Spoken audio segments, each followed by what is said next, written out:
A man moves his body like a machine, operates an instrument that bleeds out bullets instead of blood. To see if GBI will comment on those videos at all during this upcoming press conference. In addition to GBI's investigation, we know that the Fulton County District Attorney's Office is doing an independent investigation as well. Also ask. Come on, no. 8761. That's 1-800-67. About 3 or 4 dozen people gathered there, and that's where we met the family of Rayshard Brooks, who said that they are just shaken by this. His cousin said this is the worst thing to wake up to. And that's where we also met the first vice president of the Atlanta NAACP, who said that he thinks Rayshard Brooks should be the last person to die like this. And he's also calling for accountability, which matches the messaging of what you were saying, that the president was calling for the termination of Atlanta Police Chief Erica Shields and also calling on the mayor to speak out on this issue. Thank you very much, Natasha Chen. We'll check back with you again. We'll await that press conference and bring our viewers it live as soon as it happens. But let's turn to some of the big changes. Had their lives turned upside down, being surveilled by. It would ban the Confederate flag from all of its events. Now, Wallace is the only full-time African-American driver in NASCAR's Cup Series. He made national headlines this week, calling for the Confederate flag's removal and racing in an I Can't Breathe shirt with a car featuring a Black Lives Matter paint scheme. Here's what he told CNN's Don Lemon about NASCAR's decision. Oh, you're getting both sides of it. You're getting a lot of positive outreach, a lot of positive impact, and gaining new fans as we go. And then you're getting the fans that will never watch a NASCAR race again. The same fans that never watched NFL after the kneeling. The same fans that are crying out that were ruining their lives and just throwing a pity party as to whether accepting change and understanding why we need this change and why it's such a pivotal moment for our country. I heard the conversations you were talking with the mayor there of Houston, and it's like, you know, it's on a global level that this is an impact. So I'm excited about the change. I wish fans could come back ASAP so we could see the demographic and who shows up, what shows up, everybody who shows up. I just want to see and hear what they have to say. But through social media, you're getting both sides of the story, but there's obviously more good than there is bad. So I'm excited about it. Here to discuss, ESPN host and sports and culture columnist for the LA Times, LZ Granderson. LZ, back in February, the NASCAR season started with the president taking a lap at Daytona. Fast forward to this week, a NASCAR official took a knee during the national anthem. And we have this whole story of Bubba Wallace. What's your reaction to these major shifts we're seeing? Well, we've seen some major statements and we've seen some major checks being written, but now it's about major action. And I applaud Bubba Wallace. People really need to understand the courage it takes for him as an African American to say what he said in that sport, recognizing that, you know, there's a great portion of the fan base that will not approve, recognizing that there's a portion of that fan base that also showed up in the state capitals bearing guns, demanding to get tattoos and their haircut. So when you think about all of that, what this represents and what we've seen in the past few weeks, he's tremendously courageous. Now the question is, and I wrote about this in my column today for the LA Times, it's about the follow-through. What is NASCAR going to do once fans start to show up and they have vehicles with Confederate flags? How are they policing their policy? How are they enforcing their policy? And are they going to support Bubba Wallace when he gets attacked? Those are important aspects of this conversation. And of course, fans haven't been at the most recent events because of the coronavirus, so it's hard to test it out at this point. And I just want to remind our viewers, we're standing by for that press conference in Atlanta. LZ, if I have to interrupt, please forgive me in advance, because as soon as that happens, we may just turn our attention away. But as we continue our conversation for now, last week you and I were talking about Roger Goodell's video admitting the NFL was wrong for not listening to players sooner. And then this week, the league says it's donating $250 million to fight racism, making Juneteenth, which marks the end of slavery, a league holiday. But I just wonder, can the league's efforts ever be taken seriously while Colin Kaepernick remains unemployed? Well, it certainly sends a mixed message. And, I've said it before and I'll say it again. I don't know the legalese or the detail of what the agreement that they reached. I don't know if he legally cannot say his name in public because it may activate some verbiage that might be in their agreement. I don't know. But it is really weird to try to pretend as if you're on the forefront of this conversation when the person that dragged you into this conversation was blackballed by your league. It's a conflicting message and one that they need to find a way of cleaning up. Personally, I think offering him an opportunity to prove himself on the field is a way to clean it up, not just an apology, but an opportunity. But again, I don't know what the legalese is with the agreement that they have. Right. We just got this in. This is from Dr. Anthony Fauci weighing in on the NBA, saying he supports their plan for restarting the NBA season. Take a listen.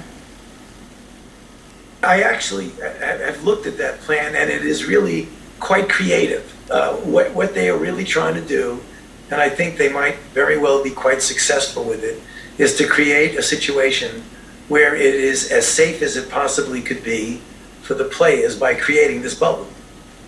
So it sounds like Dr. Fauci is on board with the plan, but are the players?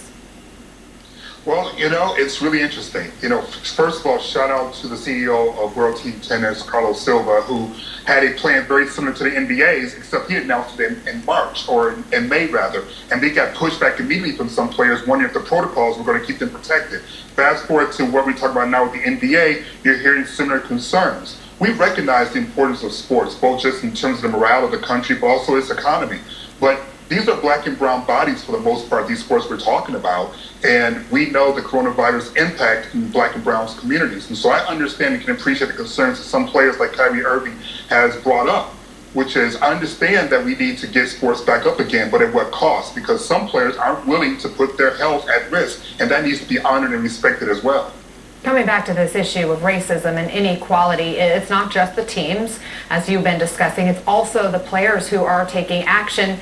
And it looks like we have this press conference that's happening right now in Atlanta. Elsie, I'm gonna sign off from here. Thank you so much for being here with us. And let's listen. A gunman killed 49 people at a gay nightclub in Orlando on June 12th, 2016.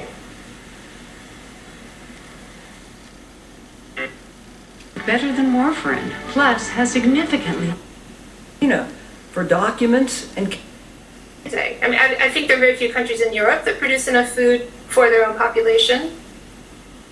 I know it's certainly difficult to ask then, it was difficult to give, and it's probably even tougher today. However, I do come to you on behalf of this agency letting you know that we are involved in this particular case, and I'll talk about it in a moment. But as with the Arbery matter in Brunswick, we will ask again for the community's graciousness and patience as we work our way through this investigation.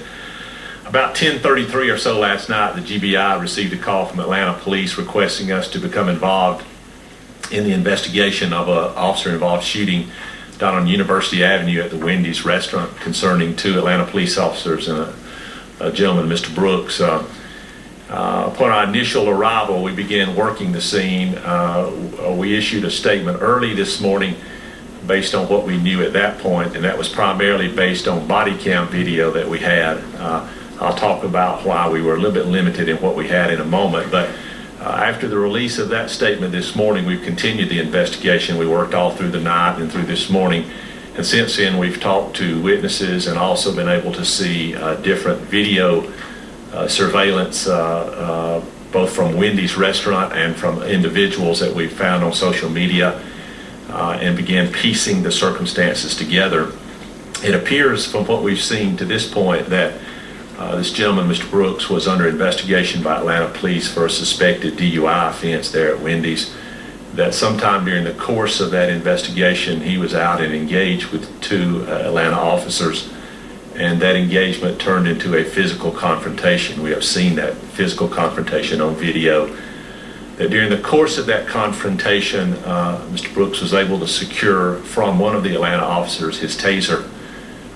We have now seen full video from the Wendy's restaurant showing this gentleman entering into the video frame, running or fleeing from Atlanta police officers. It appears that he has in his hand the taser. You can see that at least to the naked eye, that's what it appears.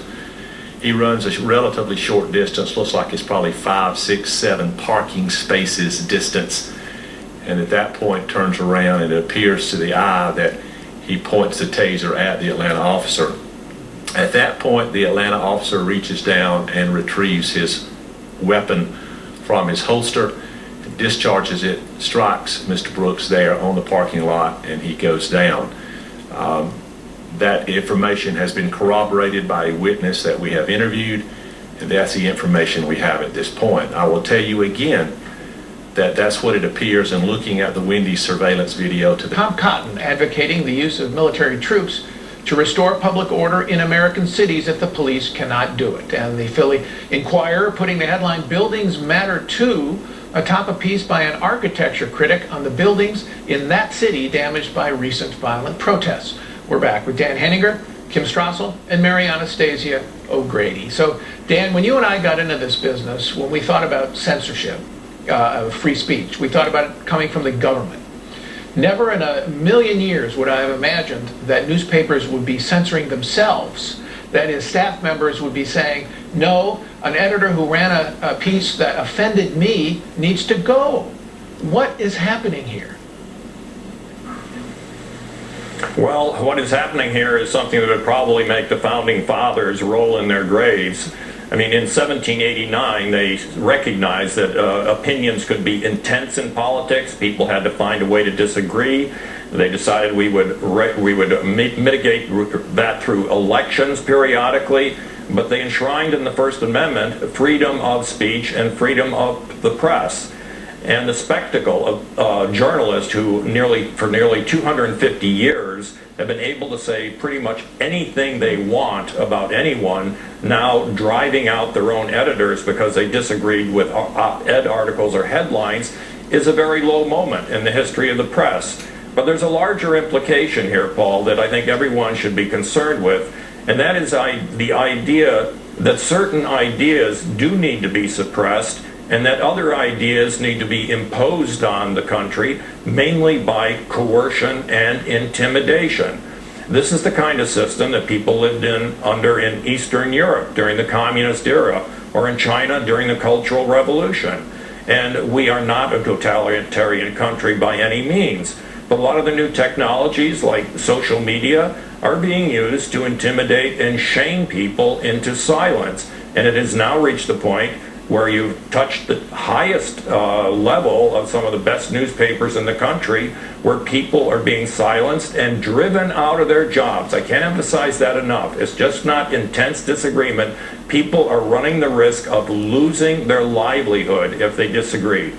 Mary, you've been thinking about this for a while. You and I have talked about that movie, The Lives of Others, about East Germany. Yeah. There's some philosophical roots to this, isn't there, on the left? Well, you know, first of all, the fourth estate, as Dan was mentioning, I mean, it's so important to a robust press is so important to a democracy. I mean, it's one of the key institutions that keeps us going. So when you start to lose that, you basically lose the underpinnings of the democracy. And I think that the extreme left knows that. And for many, many years, I mean, going back to the early 20th century, one of their objectives was to basically change the way people think in universities, so that the journalists that they produce and the lawyers that they produce, basically the citizens they produce for the democracy, no longer believe in those core tenets of what we thought was a classical liberal democracy. They've undermined it through ideas, and unfortunately the people who believe in free speech have been asleep at the switch. So we have a lot of work to do.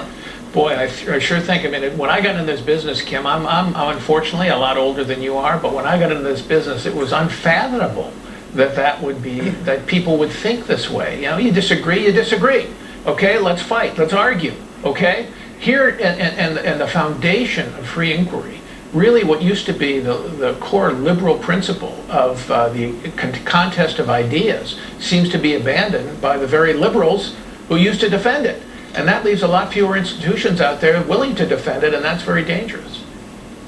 That's what I was just going to say. My biggest fear here is since the founding, there have been outside organizations and institutions, whether it's a judiciary or nonprofits, that have been ferociously dedicated to protecting the right to free speech. And when the very practitioners will not do so, do you see an ebbing of that passion to do that, not just here in the United States, but around the world and in places where we need to still be passionately defending it because of autocracy? So, I mean, this is a very disturbing moment.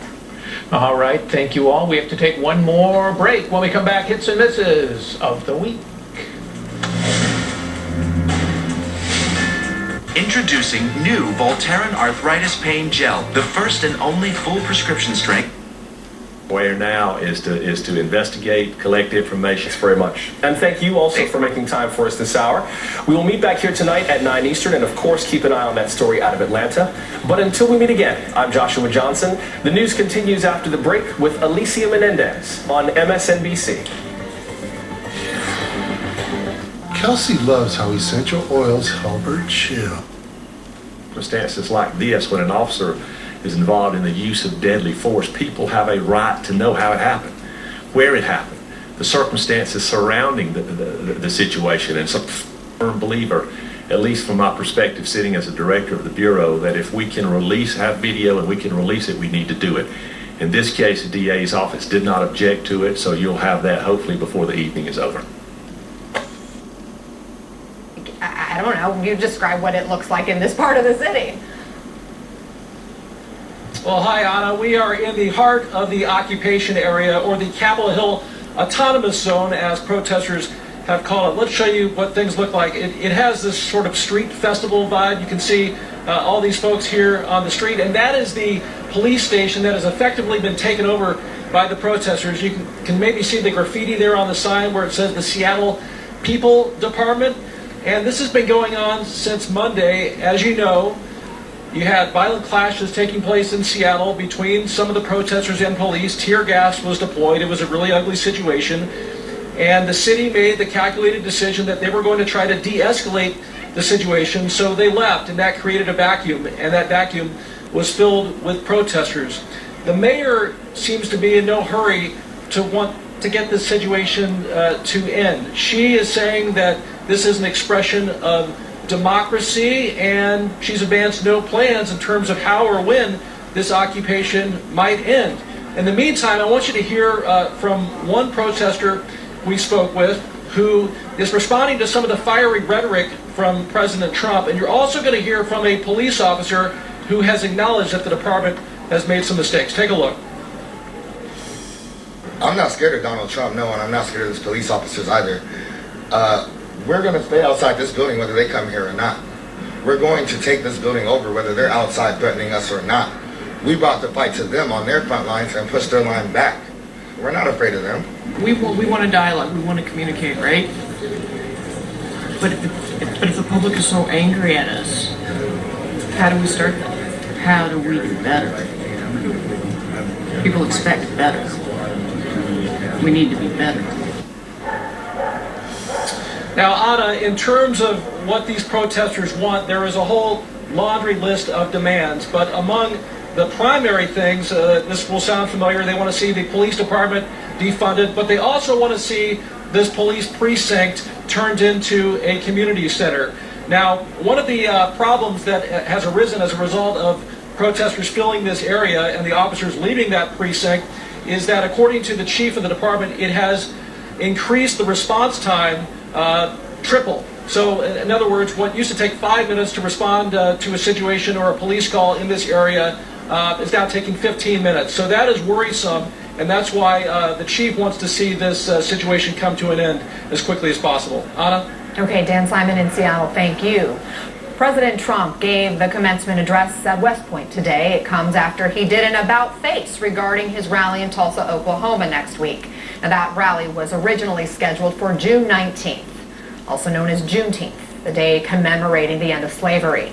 Now, this rally is scheduled for June 20th, so the following day. CNN's Kristen Holmes joins us from Bridgewater, New Jersey. And Kristen, earlier in the week, President defended holding a rally on that date. Do we know what went into this decision to change the date?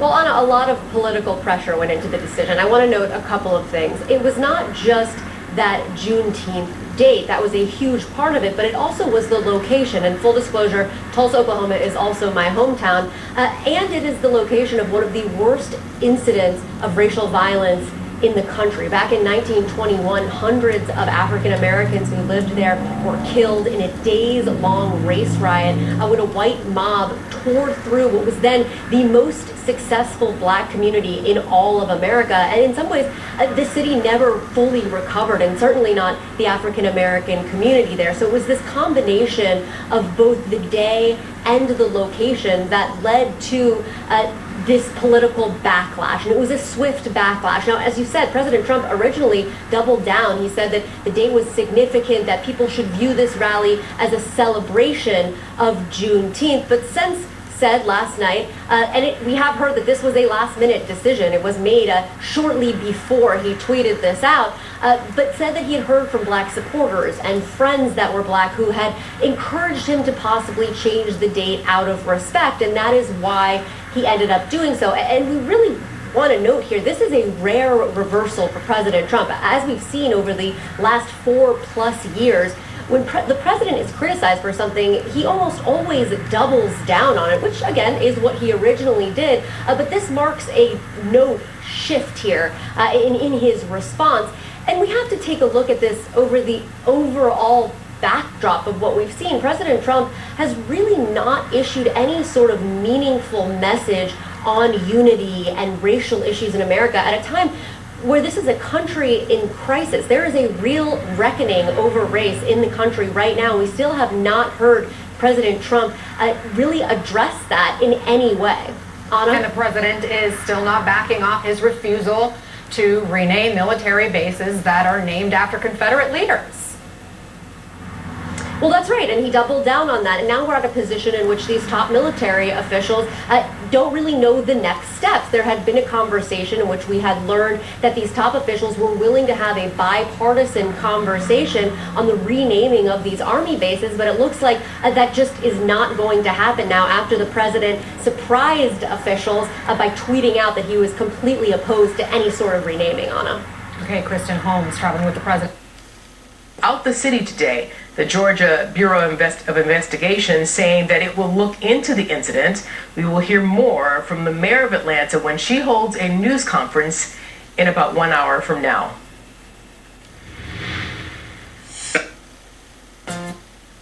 Our entire nation, let me say congratulations to the incredible West Point class of 2020. Congratulations.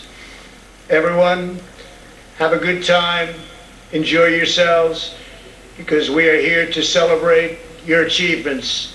President Trump saluting the Army's graduating cadets at West Point earlier today, highlighting the diversity of the class of 2020. This comes as the president gets ready to return to the campaign trail next week for the first time since March.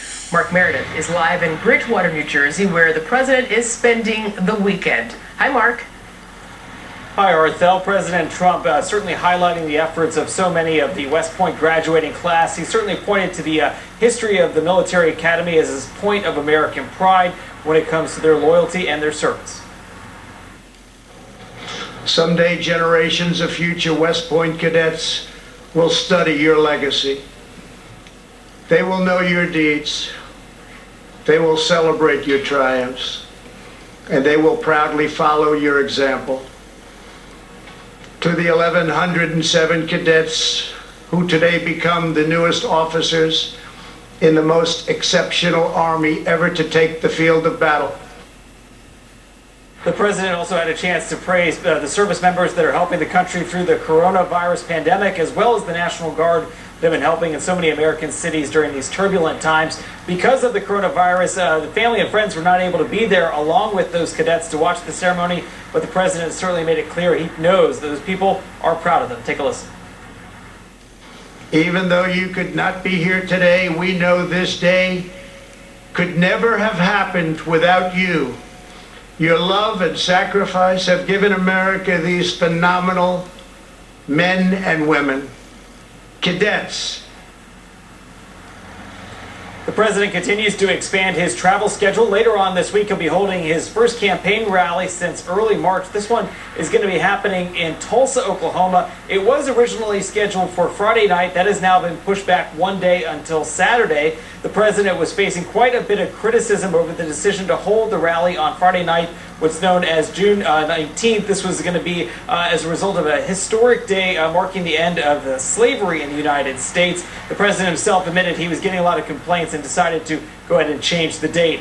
Also new tonight, the Secret Service is clarifying what happened back on June 1st. You may remember President Trump wanted to go visit St. John's Church, which is right outside of Lafayette Park, right across from the White House. There had been a small fire inside the church over the weekend when the protests were happening.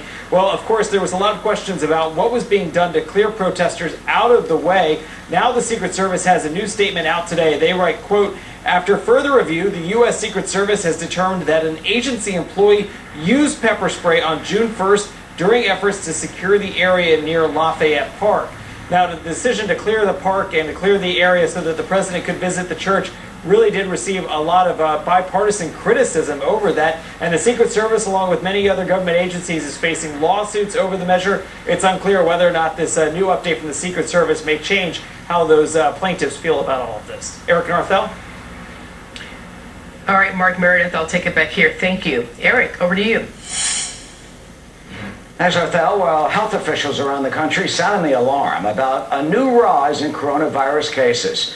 19 states are now showing an upward trend in the average number of daily cases. That according to Johns Hopkins University, especially happening down south and out west, such as in Florida, Arkansas, Texas, Arizona, and Utah. Some due to more testing, but hospitalizations, they say, are also up. So far, more than 2 million of us have been infected with COVID-19.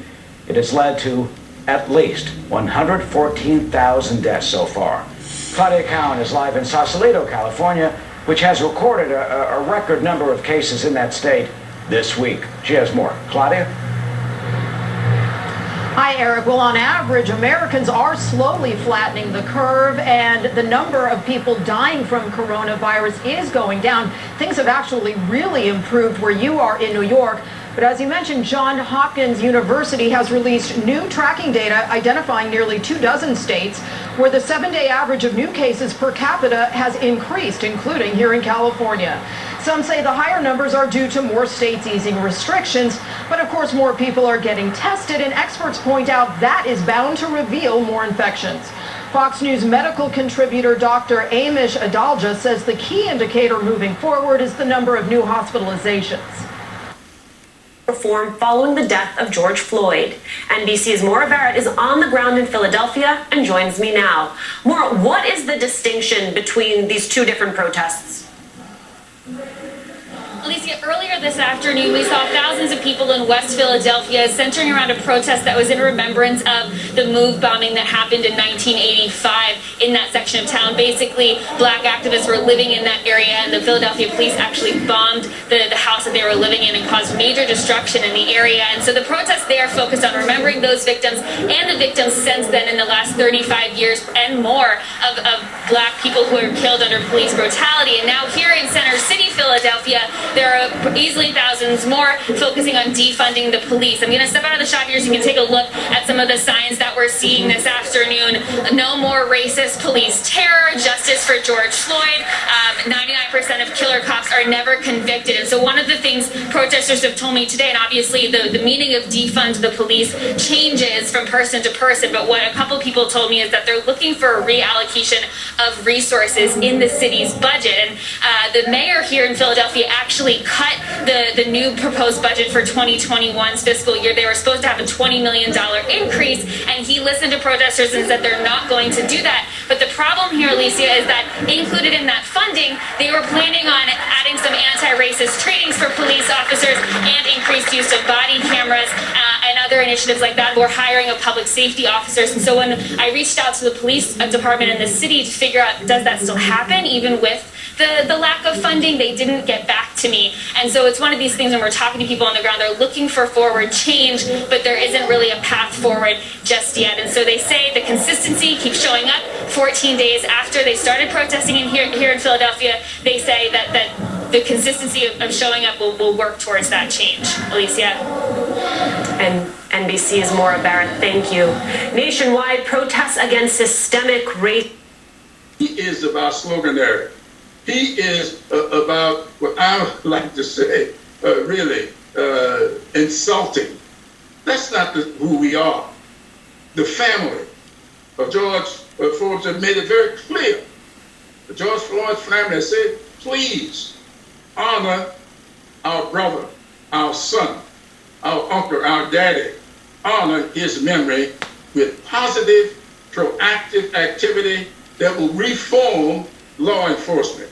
That's what they want. That's what we should want. Let's not allow ourselves to get caught up in sloganeering, sound bites, and if we do, we will lose the issue. Anytime you got to explain what you're saying, you're losing whatever you're fighting for. Let's talk about President Trump's opponent for a moment, because you've said Joe Biden picking a black woman as VP is not a must, but a plus. But you also said this is a very tough moment, or this is very tough timing for Amy Klobuchar. Can Biden's campaign realistically capture the energy of this movement without having any racial diversity at the top of the ticket? I think Joe Biden is doing a great job with that. His comments, day before yesterday, 2 or 3 days ago, I thought were spot on. I do believe that he promised to put a woman on the ticket, and I believe a black woman would be a plus.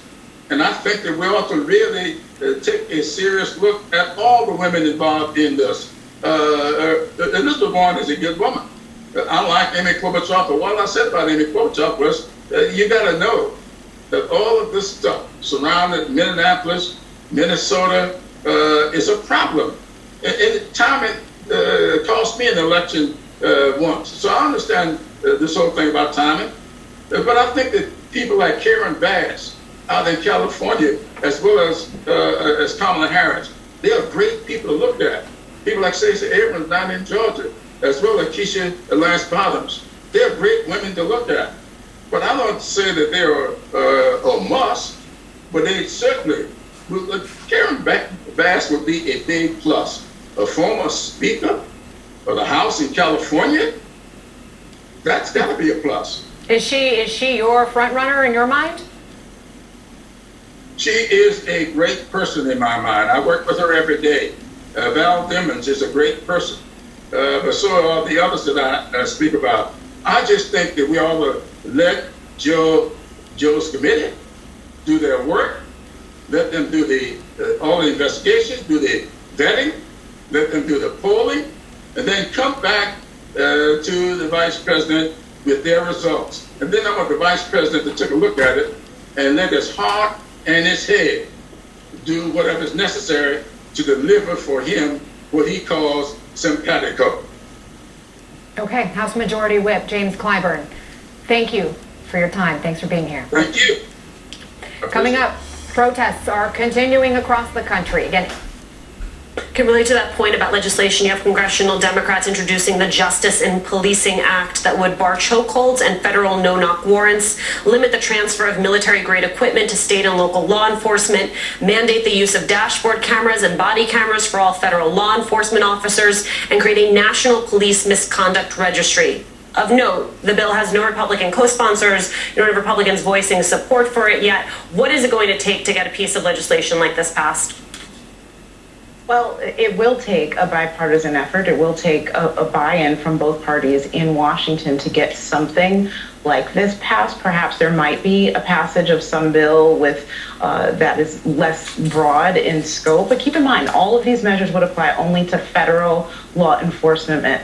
The vast majority of policing in this country takes place on a local level, and so it would not impact that directly, except for a couple provisions like the one that bars the transfer of surplus military equipment to local police offices. That was a rule that was already in place, by the way. It was put in place during the Obama administration after Ferguson and reversed by the Trump administration. But what you are seeing are mayors and police chiefs listening to these protests. And you're seeing in cities from Boston to Los Angeles taking some measures, as you pointed out earlier. In Boston, the mayor announced yesterday that much of the overtime budget that had been in place for police overtime was going to be diverted.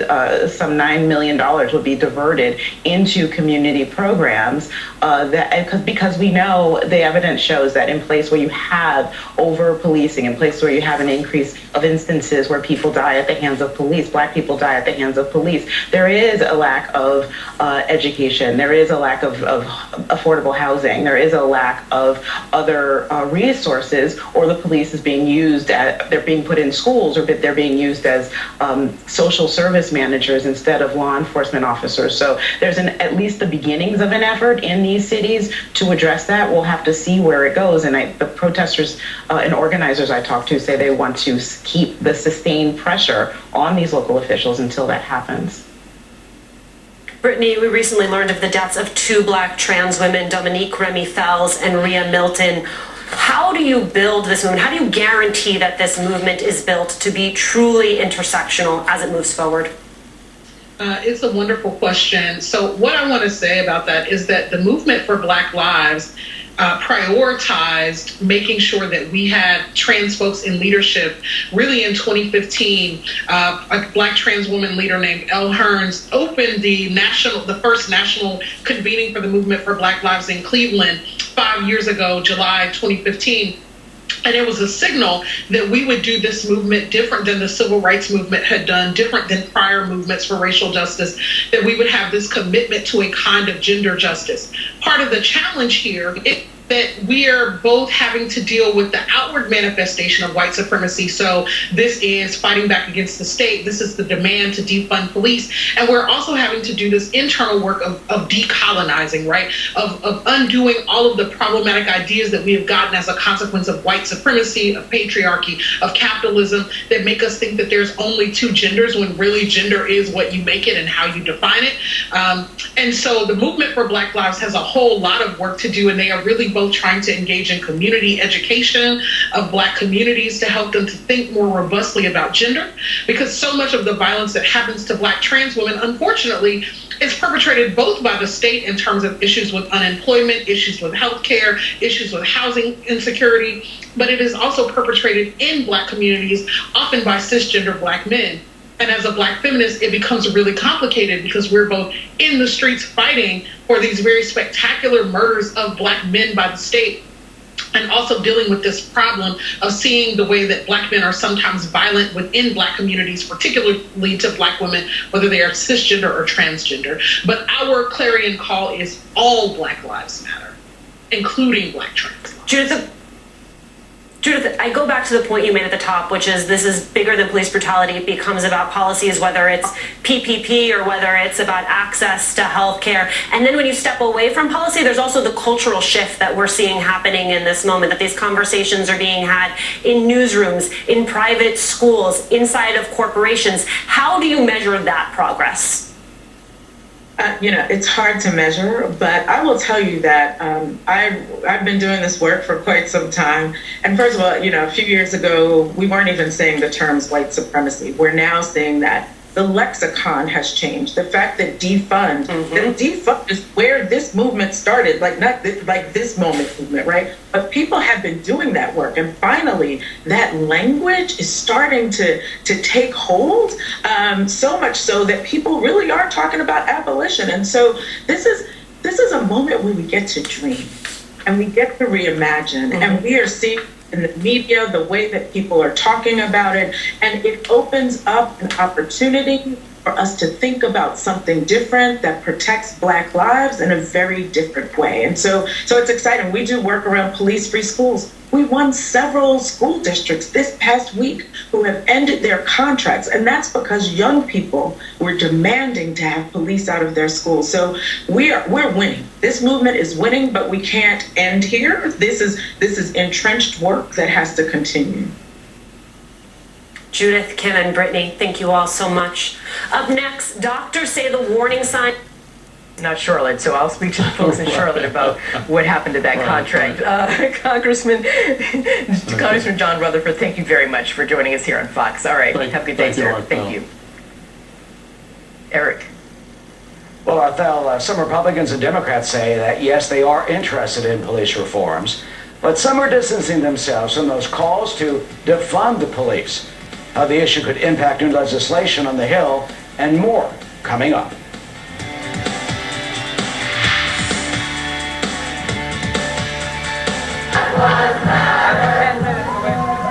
Want to brain better? Go back to the immediate interaction between the officers and the man who was sleeping in the vehicle and who apparently had been drinking. At that point, there was an option that the police department had or the police officers had. Hey, Mark, I want to interrupt for a moment, Mark. I want you to stay with us. The lawyers representing Rayshard Brooks are now speaking, L. Chris Stewart and Justin Miller. I want to listen in briefly. But then I could go on and on about DeAndre Phillips, another murder down here, which involved APD, which still hasn't been decided or resolved yet. I could talk about Desmond Marrow, which still has not been resolved here in Georgia. I could go on to Alton Sterling, which we also represent, which years later still has not been resolved. And all of the other cases. And what it boils down to, black, white, Hispanic, whatever you are you not tired of seeing cases like this happen? We see from the protesters, we see from the people in the streets of all races now that people are sick of watching black men murdered. And before we even get into what happened last night, the one thing that nobody can disagree with is that it shouldn't have happened. But it did because the value of African American males' lives in the inner city or wherever doesn't mean too much to officers nowadays. And it's sad. Because we look at things not just for the emotional effect of how horrible it is, but legally. In Georgia, a taser is not a deadly weapon. That's the law. That's what the cops are trained to do. It's not a deadly weapon. I've had cases where officers have used tasers on victims and they argue with us in court that tasers aren't deadly, that tasers aren't harmful. That's the case law here, that tasers are not deadly weapons. So before we even hear from their lawyers, who are going to say the same old thing they always say, you cannot have it both ways. You can't say he ran off with a weapon that could kill somebody when you say it's not deadly. You can't say you don't have other options. Where was he going to go? He was barely jogging away. You could have boxed him in. Support came in, I think, 2 minutes. He would have been boxed in and trapped. Why did you have to kill him? Was the officer embarrassed that he got his taser taken? Well, let your pride linger. Don't pull your gun quickly. Was he upset that he lost a little scuffle and out of spite he shot? We don't know yet. But the one thing we do know is that he had other options than shooting a man in the back. And we don't want to hear anything about, oh, he even pointed it backwards, because it's not a deadly weapon according to police officers and case law. He wasn't close enough to harm you with it. You could have run him down, but instead he got bullets in the back. A man that earlier that day was celebrating his daughter's 8th birthday at the arcade, who has 3 little girls who are 8, 2, and 1, and a stepson 13, who we sit with today. Which leads to more exposure and moments like this. You know, the rapidly rising with with, I don't know, Joining me now, Chris Wallace, the anchor of Fox News Sunday and author of the new book, Countdown 19... In Houston, oblivious to that her dad was knelt on and murdered.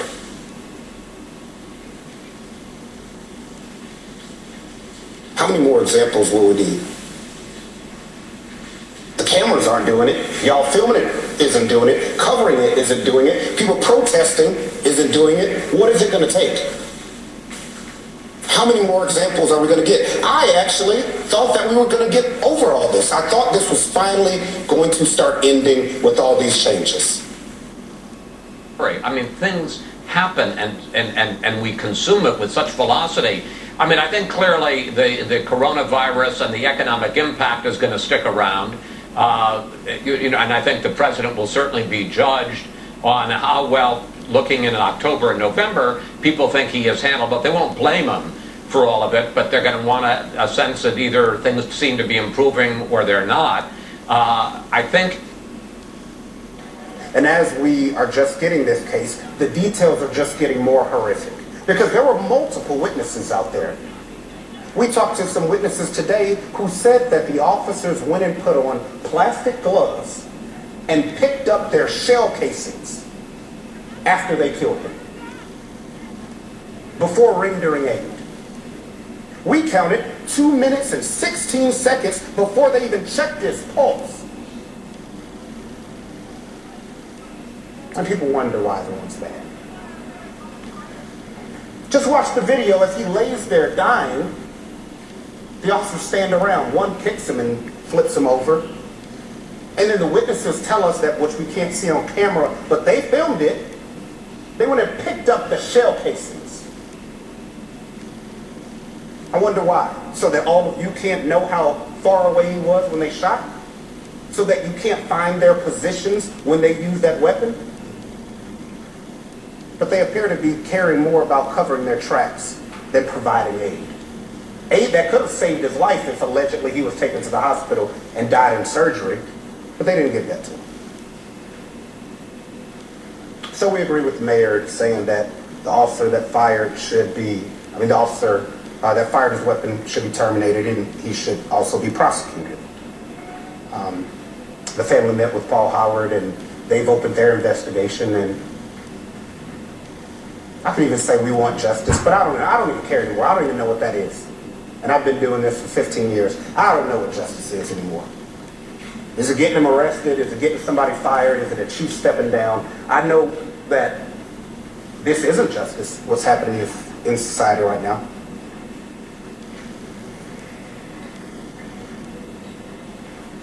You know, it's just not much more we can say or do as a society. So people that are refusing change and not understanding why the time is now for complete systematic change,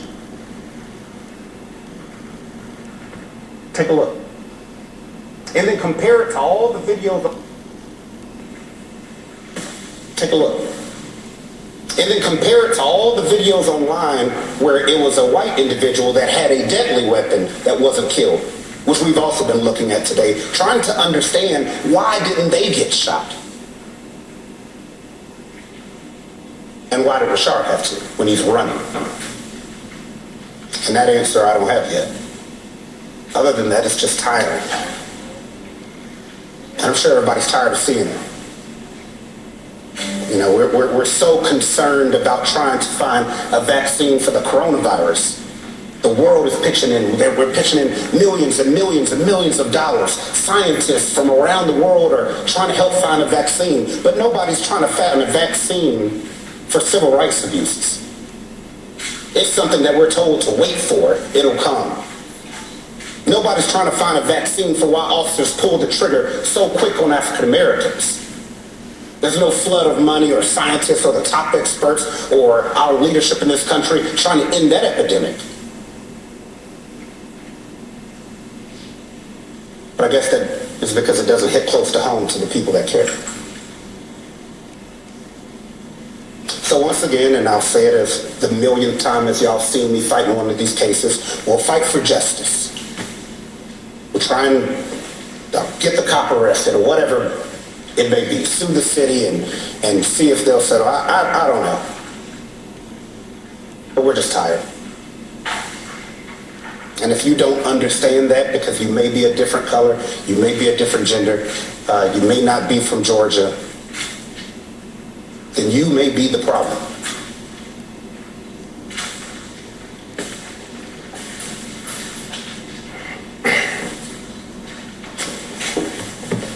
I think the word that encapsulates everything that Chris just said to you is empathy. This is all that all of these families are asking for and that we're asking for as representatives of these families. Just a little empathy. A bit less scared, then we probably wouldn't have a dead client. And we wouldn't be here talking to you like we are right now. There are a lot of things, systemic things wrong with policing in this country. And I think that over the past few weeks, we've talked about a lot of them. You've seen a lot of them on tape. And like Chris said, we're tired. I mean, we will keep doing this as long as there's a need, but we don't want there to be a need to do this anymore. The first failing that I saw when I saw this tape was training. Because, just as Chris said, if a taser isn't a deadly weapon, then it's not a deadly weapon when I have it, it's not a deadly weapon when an officer has it, it's not a deadly weapon when anyone else has it. When our client has the taser, they're going to say it's a deadly weapon, and it's not. There were 2 officers, one of him, and their training failed them. That's number 1. Number 2, leadership failed them. And I don't want to see anyone lose their job, but maybe the police chief needed to resign because whatever they're doing from the top, it's not reaching the bottom. And if they are doing it correctly from the top, and that's what they're trying to get across to their officers, then it's not working and it needs to change immediately. Because this can't happen again.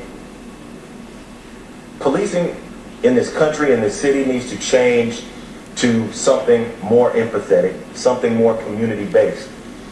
Police are necessary, but the way that they are policing our communities is wrong, it's causing death, and we're not going to stand for it anymore. Obviously, you see that the people are not going to stand for it anymore. I think a lot of things and a lot of these minor changes are happening because people are scared. And they're scared for their things. They're scared for a building or a store. They're scared for a restaurant. But the lives of these people, of our people, of Americans, of black people, of human beings, in my opinion, are more important than any store or restaurant that is in Buckhead or Bankhead or anywhere else. That's number 2. And the third thing I would say is fear. Listen, I don't know those 2 officers personally, right? But just from watching the tape, I could tell that they were scared. And it's understandable. That is a hard profession, policing. But if you have fear, you don't need to be a police officer. If you do not understand the community that you're policing in, you do not need to be a police officer. If you are not comfortable with black people, white people, brown, yellow, whatever people, you don't need to be a police officer. A police officer is as much of a counselor as they are anything else. And I believe that if we go back to the leadership and the training that I spoke of earlier, you'll see that these officers aren't taught that. They're taught to crack heads. And when they can't crack heads, they're taught to shoot. And that's resulting in death. And we can't have that anymore. And we won't have that anymore. So I don't think this is going to end anytime soon. And frankly, I want everyone watching and everybody here, to understand we're not asking for protesters not to go out and protest. We need to keep pushing. We need to let everyone know that this is unacceptable and we're not going to just move on to the next tragedy. This probably won't be the last tragedy, and that's a sad thing. but we're going to treat every single one like it shouldn't have happened. We're going to go as hard as we can for this one, like we're going for George Floyd and his daughter, and like we're going for Ahmaud Arbery and his mother, and like we're going for Alton Sterling and every other single case and single person that should be here today that's not here with us. Because at the end of the day, and this is what we get back to. I mean, if you look around and you see our firm, we are white, black, Asian, brown, yellow, green, whatever. It doesn't matter. White, black, Asian, brown, yellow, green, whatever. It doesn't matter. We're all people. And so if we can see that, we don't understand why the police can't see that. And there are some people who have now opened their eyes and woken up and they see that, and we think that's great.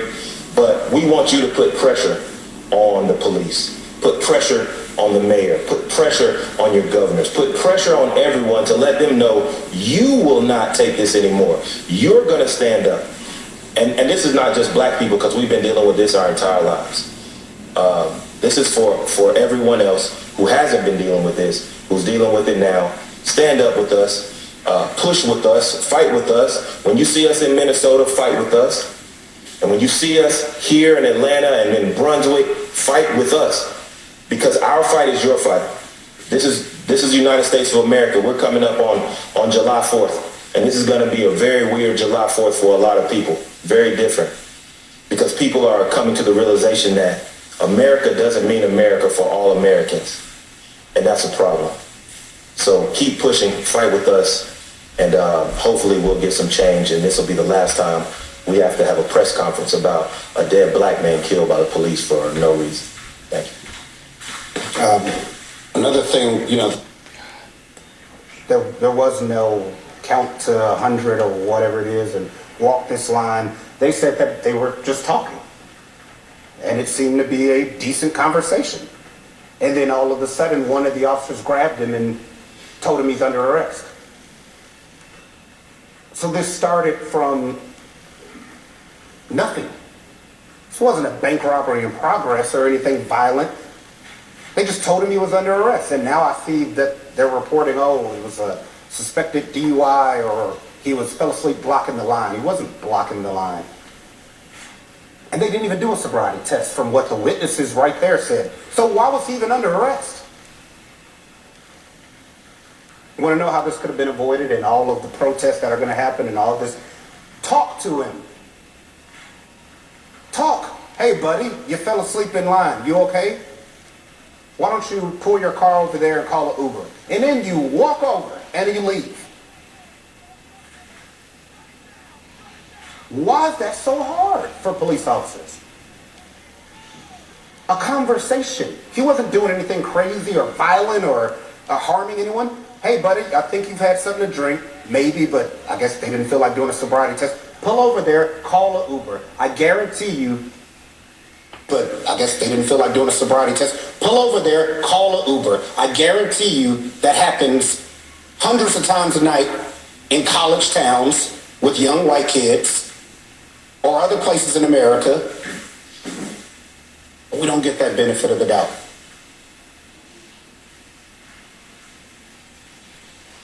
So not only do officers like that destroy the image of policing, which I have always held in a high standard, even though I'm always going against the officers, but y'all are even starting to break me.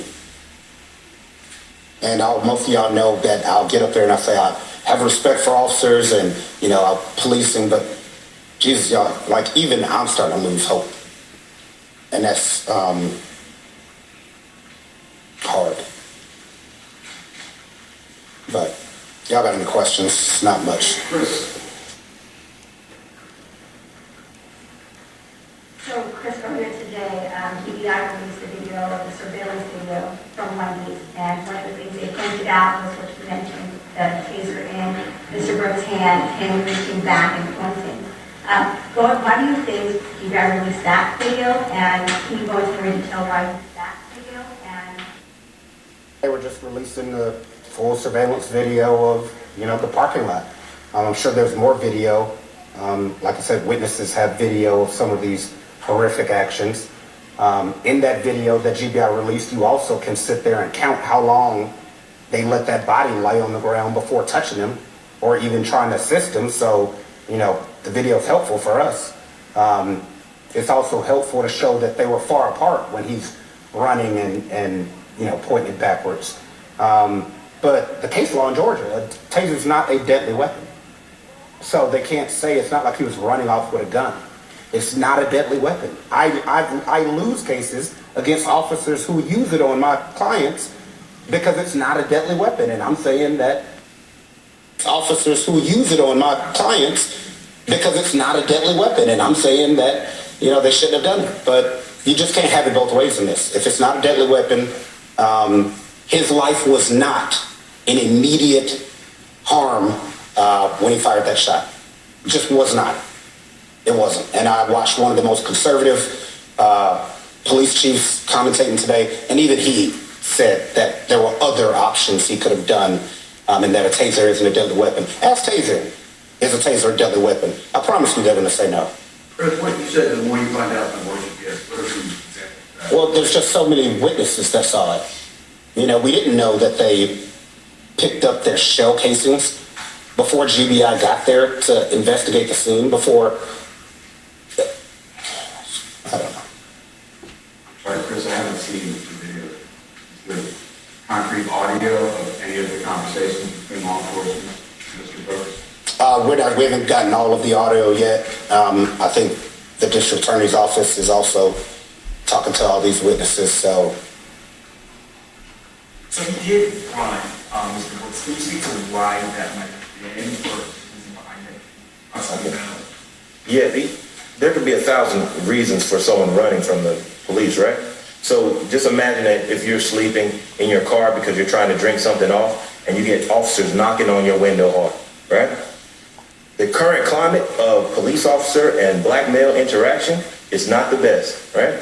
So that might scare you at that time of night. So yes, you stand. I'm Joshua Johnson at NBC News World Headquarters in New York. We're watching a news conference from the attorneys representing the family of Rayshard Brooks, the 27-year-old black man shot dead last night by Atlanta police officers in a fast food drive-through line. Let's go back and listen. And they stopped him, right? So yes, getting away from a situation that could be detrimental to you also turned into another situation that was detrimental to you. It's a no-win situation. You can't get out of it. And so that's probably what happened, but like I said, we can't speak to it. And I always try and look at, from these situations, to look at how, was it justified for the officer? Because I don't ever want to look at something just totally unfairly. And there's just no excuse in this one. If they had maybe shot while the tussle was going on and, you know, they said, oh, he reached for my gun, and, you know, that's normally how these happen. They're rolling around on the ground or there's a fight for the gun and then they shoot right then. That's not what happened. If this would have happened while they were all rolling on the ground and you hear someone say gun, he's reaching for my gun, okay, maybe.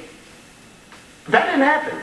They didn't feel like their life was in danger while they were tussling on the ground or rolling around and grabbing things. No, they waited until he ran off.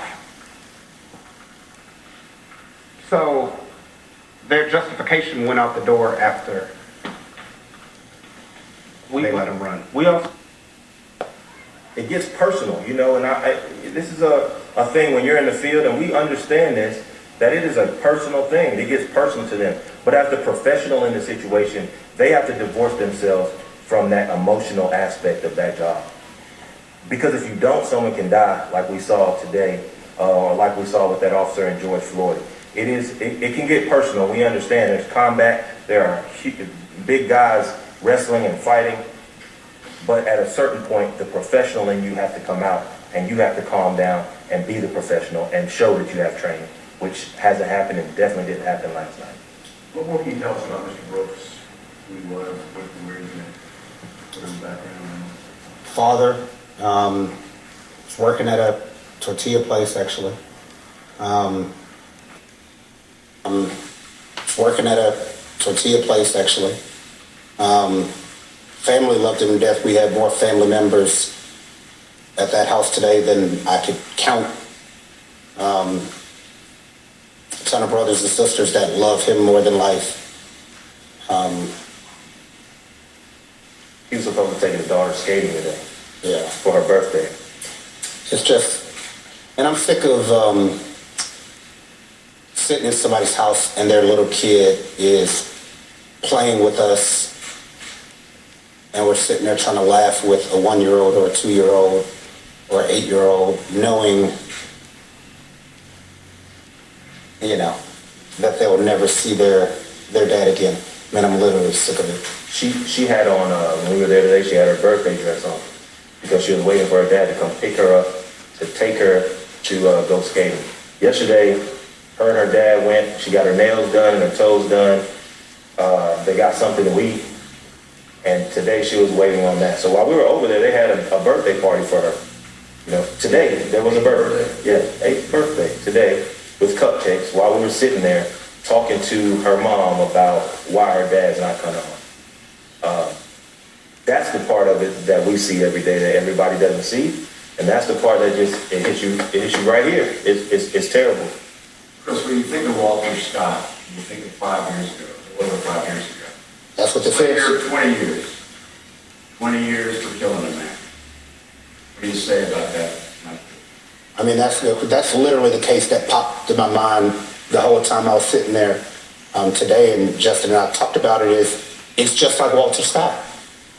You know, people forgot about that case because it's been so long and it was so horrific. They said the same thing. Oh, he took my taser, and I shot him while we were wrestling for the taser. And then once we got our hands on the video, we saw that he shot him in the back, 30 yards away. And in that case, they tried the whole taser, he could have killed me with the taser argument, and it didn't work. So it literally brings back memories of Walter Scott, even watching him get shot in the back, just like Walter Scott.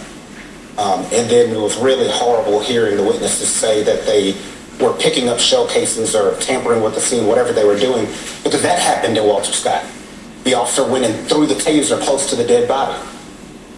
So it's just horrible to be reliving the Walter Scott case again. We don't think this is, these are one-offs. We know they're not. We're seeing them more and more, and that's not because society is getting worse. Just because technology is getting better, right? There are more cameras everywhere. So we're seeing more of this stuff. But it's the same stuff. It's been happening. The difference is you can't lie in your report because there's a camera that's going to get you, right? You can't make up some story because there's a camera that's going to get you. You can't throw a taser close to somebody because there's a camera that's going to come get you. We saw today what happened last night. We saw it. And while Mr. Brooks was not perfect, he could have done a couple things too. And we're not saying he couldn't have. But the officer had the last best chance to stop that from happening. He had the most training to stop that from happening. And he didn't do that, and that resulted in our client's death. Is there anything the witnesses were able to tell you about what led to a struggle? Like what was said in the car? Or what? No, they're confused because they thought that the conversation appeared civil or decent. They didn't, see him screaming at the cops or doing anything. And then out the blue, they said they just tried to arrest him. And of course, he got upset and pulled away. Like, why? What are y'all doing? And then it went from there. And I see it too many times. If you're not going to explain why you're going to arrest somebody or tell you, I'm not turn on. Why am I getting arrested? I can ask what's going on. Why can't you have a conversation with him about why he's being arrested? You say the witness told you he was dragged out of the car? No, they were speaking outside of the vehicle from what they said.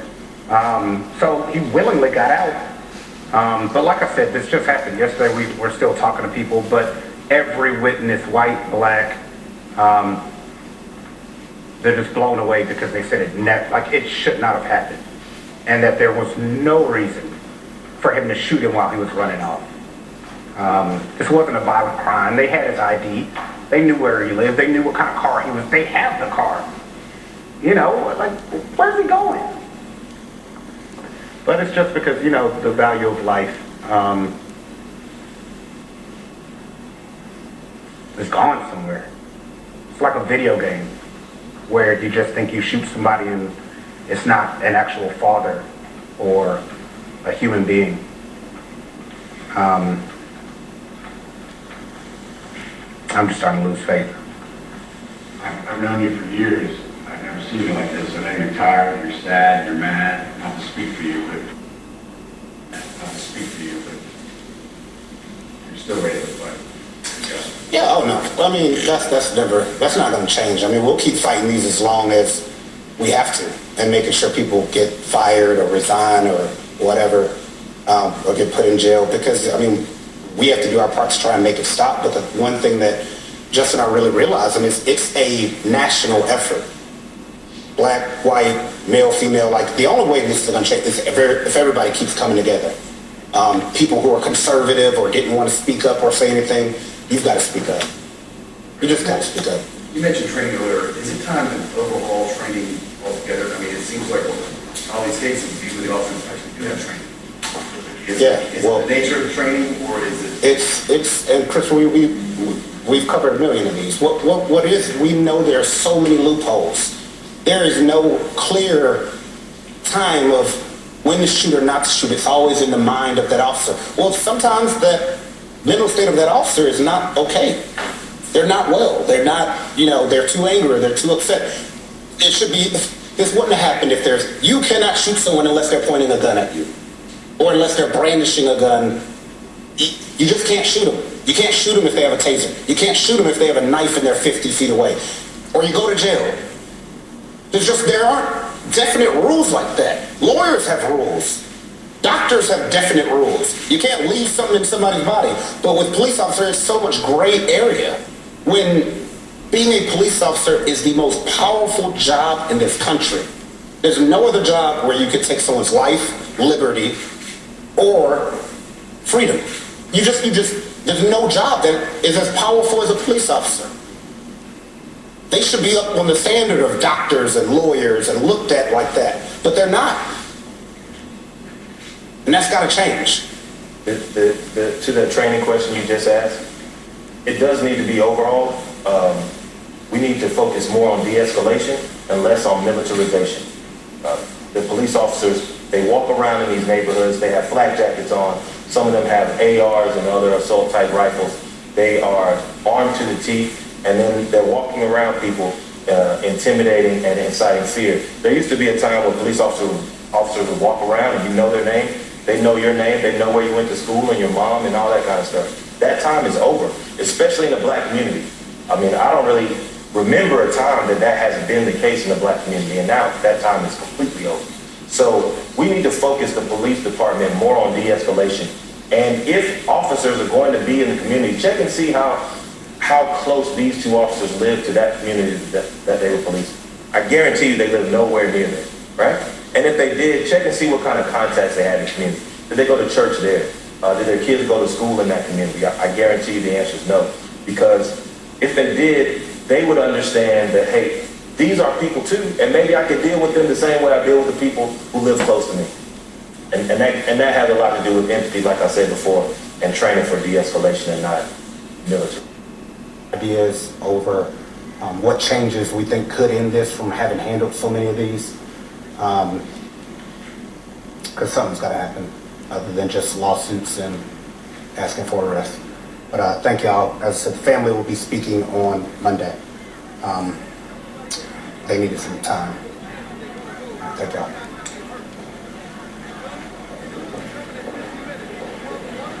All right, there you have it. Very strong words from these two lawyers representing Rayshard Brooks, the 27-year-old African-American man who was shot and killed by police last night at a Wendy's drive-through restaurant. I want to show our viewers what's going on the streets of Atlanta right now. Large crowds are gathering right now. They're clearly seeking to shut down Interstate 75. Natasha Chen, before we get to analysis of what we just heard from these two lawyers, very strong words from Chris Stewart and Justin Miller. Tell us what you're seeing right now. You're on the scene for us. What is this, Interstate 75? Yeah, exactly. So the protesters have tried to get onto the freeway. They were going up the hill, up the ramp, obviously with officers trying to stop that from happening. And then you have another group of people, crowds, that are still gathered on the street below. So they're sort of scattered throughout the area, all along the street close to the Wendy's where this incident first happened. And you know, there are been thus far in Atlanta. One of the attorneys, Mr. Stewart, Chris Stewart, was asked what his thoughts were about Atlanta's police chief resigning today. He said, quote, "I don't care." He later said with regards to this whole situation in terms of black men being shot by officers, in his words, quote, "I'm just starting to lose faith." And a lot of what we heard this evening had to do with perhaps that loss of faith, that yes, they will prosecute this case on behalf of the family. But in addition, they will also be making their own suggestions about what needs to be done more systemically to deal with police-involved shootings. This is also the law firm that is representing the family of Ahmaud Arbery. This is also the law firm involved in the case of Alton Sterling. So they have probably seen more of these cases and consoled more black mothers and tried to talk around more small children who do not know their fathers are dead yet than they probably care to recall. Had 6 cops fired last week, a week and a half ago, for using a taser on a couple in a car, and the district attorney charged them with using deadly physical force. 5 of those cops of the 6 were black. This wasn't a black and white issue. They fired them saying they used deadly force. So that conflicts with what these guys said already. But you know, real quick, Judge, everybody's calling for reforms all over the country today. I have to tell you, I think there's some reforms that need to be talked about, and I think the mayors, these radical left-wing, you know, progressive mayors and governors, they could start with reforms like tell the thugs in your community, don't attack our police, don't assault our police, don't resist arrest, don't obstruct or interfere with an arrest, don't run from the police, don't run cops over with your car, don't take their tasers, don't take their weapons, don't take their guns. Because if you do, we're going to use force, and we're not going to lose if we use force. All right, Dan Bongino, I mean, you heard what the commissioner just said. I mean, police are trained to respond in a certain way. I mean, they're not trained to kill unless they think they're confronted, reasonably think they're confronted with deadly physical force. That's going to be the issue for me, it appears, if there's any trial here. But you've been a police officer, you've been a Secret Service agent. What do you think is the problem, if there is a problem at all? Well, regarding the press conference we just heard by the attorneys, there were a couple of things they mentioned that are, I'm sorry, Judge, again, the man died, it's tragic. I'm not in any way making light of what happened. He was a father. But what they said just wasn't true. And that doesn't make the emotional, obviously, surroundings of the situation, doesn't make what's non-true true. At one point, they seemed to suggest that, you know, well, it's understandable that he's trying to get away. Well, that may be for him, but it is, in fact, illegal. Resisting arrest is a crime. If you don't like that, change the laws, and good luck having anyone arrested in your community ever. I just want to be clear what you're suggesting if you think that that's not a crime. You're suggesting that anyone should be able to throw blows at the cops, as we saw in that video, take their weapons and run away from them? Okay, now does someone deserve to die from that? That's absolutely categorically not what I'm saying. Yeah. But another thing they say, they seem to suggest, and I know you know this and the commissioner as well, that, well, there should be some kind of an equal level of force applied here. That's not how the use of force continuum works, Judge. If someone turns around and points at your taser they stole from you after assaulting you, at you, and points it at your face, you don't have to pull your taser and get in a taser fight. If they pull a knife out, you don't get into a knife fight. You are allowed to use an equal or superseding amount of force to stop what is happening. If the subject dies, yes, that's tragic. Nobody shoots to kill. Cops aren't trained to shoot to kill. They're trained to shoot to stop the use of force. Yeah. But I'm going to go to the commissioner now. If what you're saying is that police officers in Atlanta who were fired last week by the chief were fired because they used tasers and the chief believes that that's equivalent to deadly physical force, I mean, that certainly isn't necessarily going to play in a courtroom. The questions that they're going to ask in a courtroom is, did the police think that they were being confronted with deadly physical force, and did they feel they needed to shoot this person? But beyond that, I want to read something from CBS 46 in Atlanta. They say officers administered a field sobriety test, which Brooks reportedly failed. When they attempted to make an arrest, a struggle ensued as Brooks resisted. So that's somewhat contrary, Commissioner, to what the lawyers were saying. Yeah, well, that's because the investigation hasn't been concluded yet. In fact, the investigation just started. So it would be nice, before you fired them, before you got rid of them, before you bashed them in the press, like the mayor has done, you may want to conclude the investigation. But I want to touch on just one more thing, and this is what Dan was getting to, I think. That taser, although it may not be considered deadly physical force, anytime you have the ability to incapacitate a police officer with a taser, and then you can go for his sidearm, then, in my opinion, the officer has the right to stop you. And in this case, that's what they did. Yeah, Judge, I'd like you to take Bernie's absolutely right. Judge, listen, this is important. A gun comes to every single fight a police officer's in. It's brought there by the police officer. If you hit him with his baton, Bernie's absolutely correct, or incapacitate him, you can take his gun. The police officer brings the gun to the gunfight every single time. What Bernie said is absolutely accurate. All right. I want you both to take a listen to the sound from one of the attorneys for Rayshard Brooks. If this officer today had been a little more empathetic and a bit less scared, then we probably wouldn't have a dead client. And we wouldn't be here talking to you like we are right now. All right. I'll go to you, Commissioner Carrick. What do you think of that? I think it's ludicrous. For one, how does he know what the officers were thinking at the time? And I have to tell you, Judge, unless you've been in a position yourself where you've been overpowered by a prisoner or a suspect or a target of an investigation, unless you've been there, you have no conception of what that's like. You're afraid for your life. You're afraid to have your gun taken from you. You're put in a position where you're monitored and watched by cameras all over the place. And Monday morning quarterbacks like those lawyers talking all that garbage, that they've never been in that position and they don't have the courage to be in it. Yeah. You know, Judge, Dan, Bernie's absolutely correct. Don't you think also, Dan, hold on a second. I know you're agreeing. I could see that you were agreeing, but don't you think also that some of the, some of what's going on in society today, where police are vilified? I mean, they're treated like almost less than human. Water thrown at them in New York City and cans thrown at them, and they can't do anything. Don't you think that adds to the resistance of some people to the police, thinking that, yeah, I don't have to listen to this person. Its authority is gone. Respect is gone. And, there are people who are to blame for that. Judge, respect is a two-way street. And yes, we do have the most powerful job in the world, police officers. There's no doubt. We have to do better.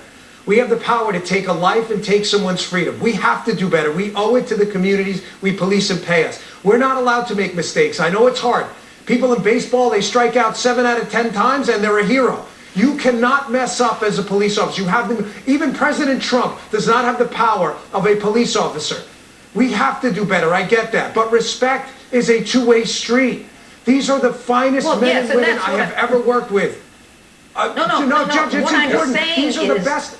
No, wait a minute, Dan. What I'm saying is that in certain communities, they have been trained to hate the police so much that they don't respect the police, and therefore they get in trouble because the police end up doing what they're trained to do. Judge, you are absolutely right. It is a two-way street. You have to understand, these are just their moms, their dads. There are some bad seeds, I get it. But these are people's brothers and sisters. They're soccer coaches. These guys were in the community responding to a radio run. They didn't know this man. This wasn't their neighbor. They didn't stop next door to say hello. They were there because someone was concerned. Why do you think they were doing this? Do you know how many of these guys are hurt and injured or killed every year? You know, I said up at that Capitol Hill testimony, yeah, in your job, thank God you don't get a text 3-4 times a year like Bernie and I get saying, hey, remember Officer so-and-so? Yeah, he got hit by a car, he's in critical. Yeah, remember Officer so-and-so? Yeah, he's dead.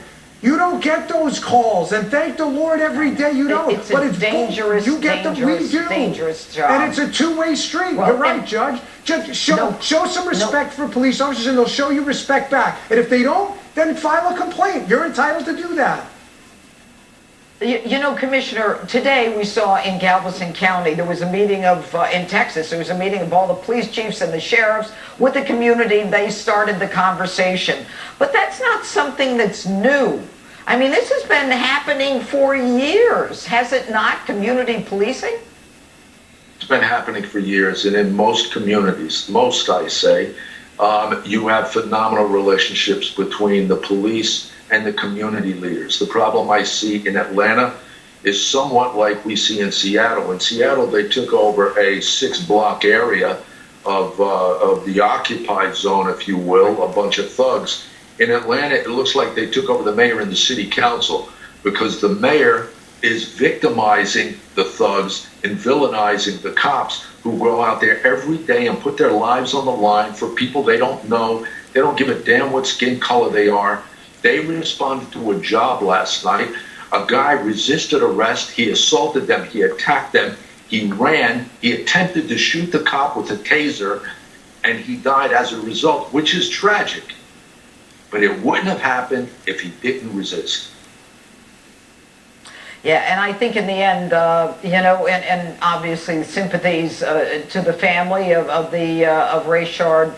But at the same time, people need to understand that law enforcement has this power. Bernie Carrick, Dan Bongino, great guests for this segment tonight. Thank you so much. And we have an...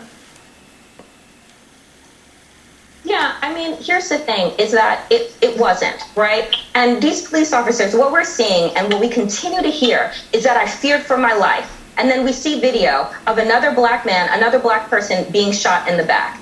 The man had a taser, and it was probably evident that maybe he was drunk. He was scared. We're coming off of Ahmaud Arbery, Breonna Taylor, and George Floyd, right?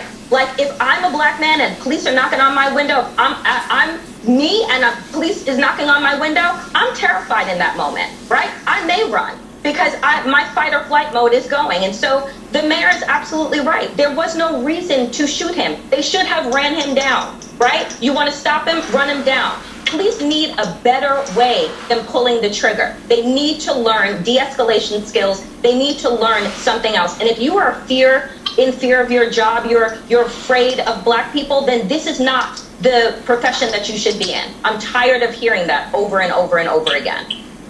We're speaking to Danielle Moody of the podcast Democracy-ish, Rayshard Robinson of Color of Change, and Marlon Walker of the Atlanta Journal-Constitution. Everyone, please do stick around as our breaking news coverage continues. We'll be joined momentarily by Congressman Al Green, a member of the Congress. Walk with me, I'll walk with you. Together, calling police unions, police chiefs, academics, philanthropists, business leaders to the table to talk about transforming policing from the bottom up as well as from the top down. We have not a moment to waste. How many more has... I'll stand by for a moment, Cornell. Mark Morial, the president and CEO of the National Urban League, is still with us. And I want to set the scene, what we're seeing right now. Mark, I don't know if you can see this. These are aerial shots, Interstate 75, a huge interstate in and around the Atlanta area. There's a standoff right now. On the one side are protesters. They're blocking Interstate 75. You see a lot of cars backed up. There's police on the scene. The protesters are not moving. Many of them ran away, but many of them are still there blocking Interstate 75. You see more police, I assume, on the scene there. They want to reopen this major interstate, but there's angry protesters. They're very upset about what happened late last night at this Wendy's in Atlanta. What do you think? Well, Wolf, the protests are going to continue, and I think what you see in Atlanta will continue. It'll continue into tomorrow, into next week, and into next month, all across this nation, people are using their First Amendment rights, their right to freedom of speech, their right to peacefully assemble, their right to petition the government for the redress of grievances.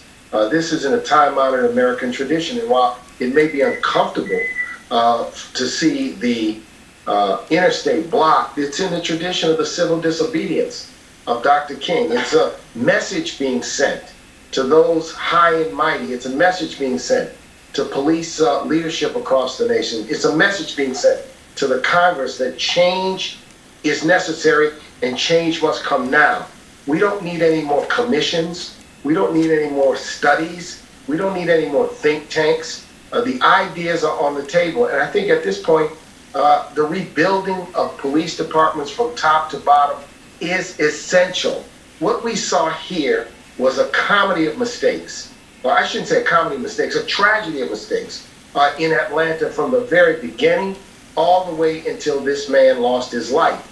And we see this all too often.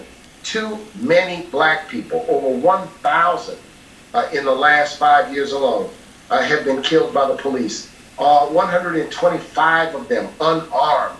These numbers are alarming. It's taking the lives of our kids, our children. It's taking the lives of our young little brothers, our fathers, our uncles. These are human beings whose lives are being taken by those who wear the badge and who hold the gun. So I expect the protest to continue. And I think, look, it is inconvenient, but the police should not use aggressive tactics to clear that highway at this instance. It will make a difficult situation worse. That's what's important. How do you de-escalate the situation? People are upset, and I understand that it is an interstate highway, but the use of force on essentially peaceful protesters does no good at this point in this situation. So I think it's a balancing act in terms of what the police should and should not do, and certainly the protesters are rightfully angry and upset all across the nation. But it's just about a 4-mile drive from here into downtown Atlanta, 2.5 miles as the crow flies. We also see that I-75-85 at University is blocked, with protesters who have blocked off the interstate, all 14 lanes. It is a 14-lane highway that leads you between downtown Atlanta and to Hartsfield-Jackson International Airport. All 14 lanes of that highway are currently shut down in downtown Atlanta after protesters have taken to the streets. Let's continue our conversation about tonight's breaking story with former ATF Special Agent in Charge Jim Kavanaugh, former NYPD Detective Mark Claxton, who is also... Teams are on the ground delivering emergency... And then something happened. Update our viewers on what you and our photojournalist with you saw and what happened to you guys. Right, so after you saw the people gathered on the freeway, there was a much larger group who conducted everyone back to the Wendy's on the ground level. Of course, that is where this incident happened last night. And so a very large group started walking down the street, down University Avenue, toward that Wendy's, and there were maybe 2 or 3 individuals that began throwing objects at the Wendy's windows and broke the glass, and a couple of them went inside, and I saw another person trying to set fire to one of the umbrellas, the patio area outside the Wendy's. Our photojournalist, our producer, and I were trying to get video of what was happening. And there were protesters very angry that we were recording this and tried to block our cameras, to block both for the journalist's camera and to block my cell phone from taking video. And at that point, they got aggressive, and our camera, our CNN camera, was broken. And so we, as a crew, decided to back out of that area. So right now, we've left the immediate area, but that scene has sort of deteriorated there. And I could see that there were other people in the crowd kind of, asking why are they doing this, and while others were egging them on. So a lot of different reactions as to whether that was the right choice to go after the Wendy's building. So I just want to be clear, Natasha, you were there, you had a photojournalist, you also had a producer, there were 3 of you. Did you have any security with you? one security person who was helping us out, just as another set of eyes to keep a lookout for us. I think, and actually I should back up a little bit. I think we had two photojournalists actually, one with the camera and another person who was operating our live view, what helped us broadcast to all of you, to broadcast the images to you. So there were 4 or 5 of us, and it just got a bit chaotic in the moment. I was trying to record cell phone video while the photojournalist was recording video on his camera. The best thing I know. Very well. You know, when I was a young cop, and Mark will attest to his doing the same thing, I had many street murders, bar murders. If I showed up on the street, there was a man with a shotgun who had shot another man 3 times. That man was unarmed, had committed no crime, and I was the first deputy there. And I'm not saying this as a fantasy. I've arrested people just like this with the body on the double yellow line of the highway.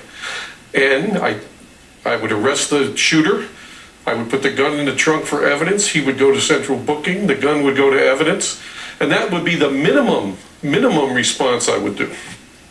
I would then tell the detectives and make sure everybody was interviewed. Maybe I wouldn't get the father in the back of the pickup truck. Maybe I would. But I would at least get the shooter with an unarmed man dead in the street who committed no crime. When a police chief...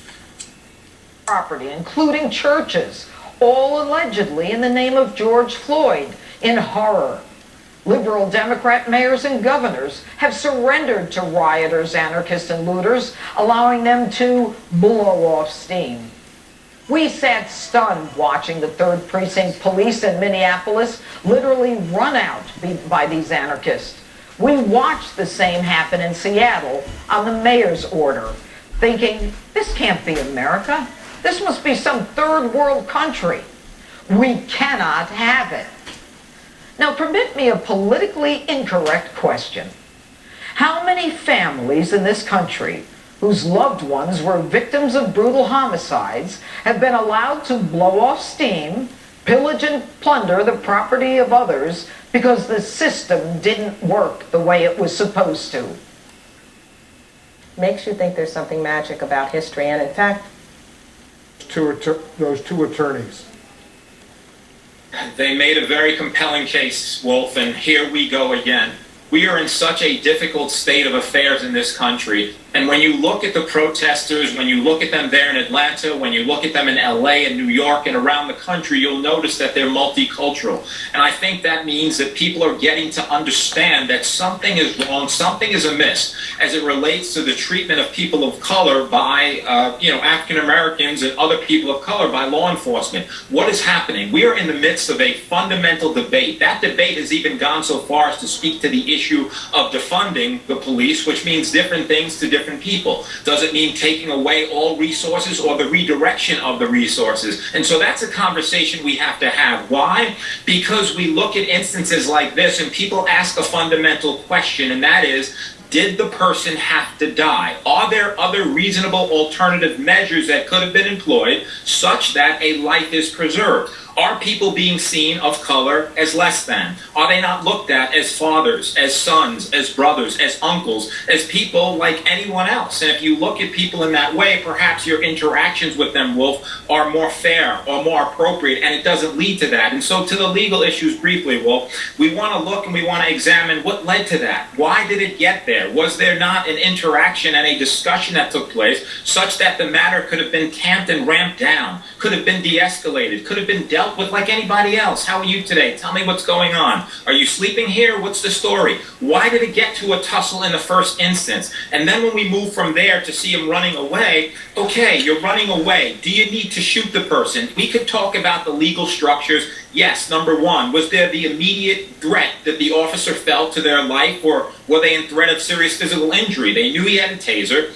Was it necessary to fire, to shoot and kill? Then you look, number two, Wolf, was that proportionate to the threat that the person posed at the time? And number three, was that a reasonable response? And so that is what's upsetting so many people. Why does it end in death as opposed to something else? And until we can get to the core of that question and have dialogue with communities and have officers interacting with people in a way where they're from the community, can relate to the community, and don't have to shoot and kill a person in the community, we're going to be talking about this day and night, and that is a very sad state of affairs. It is a sad state of crystals, attach it to killed during these so-called peaceful protests, and the 700 injured and some hospitalized be honored.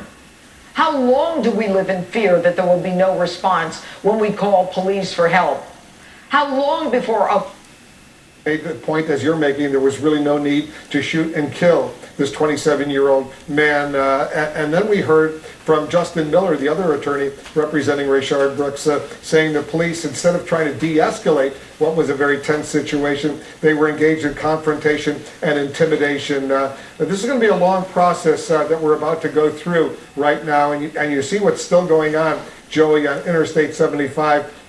Protesters have blocked off this major interstate in the Atlanta area right now. Cars are backed up now, presumably for miles and miles. Police not moving yet to try to disperse this crowd, but I can only imagine what is about to unfold, Joey.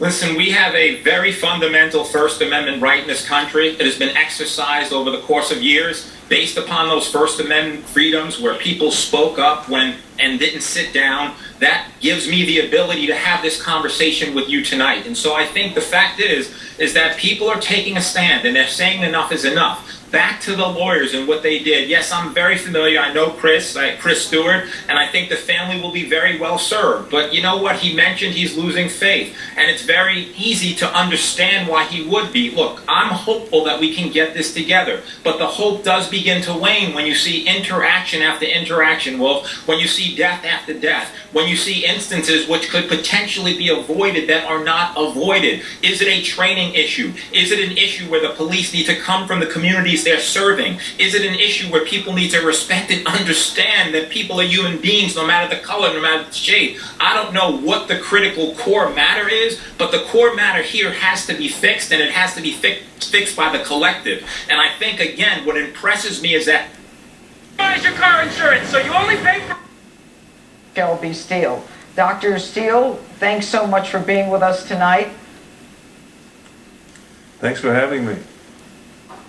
Okay, I don't quite see you on the screen yet, but apparently we're still overlooking Atlanta. Doctor, what are your responses? What are your first reactions after you heard about this killing in Atlanta?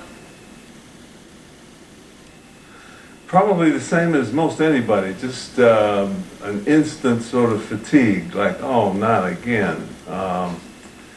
But it's not something we haven't seen. We're extremely familiar with it, but it continues to be explosive, and it grips the attention of the entire nation, which suggests to me that as a country we're still working something out. This history that we have in America, in many ways a shameful history, in many ways a glorious history.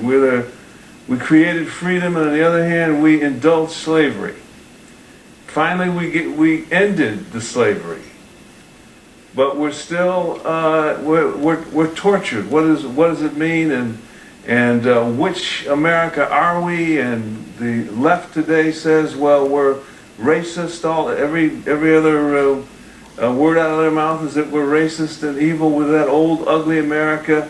And then the conservatives, on the other hand, or on the people on the political right, tend not to make high moral claims, but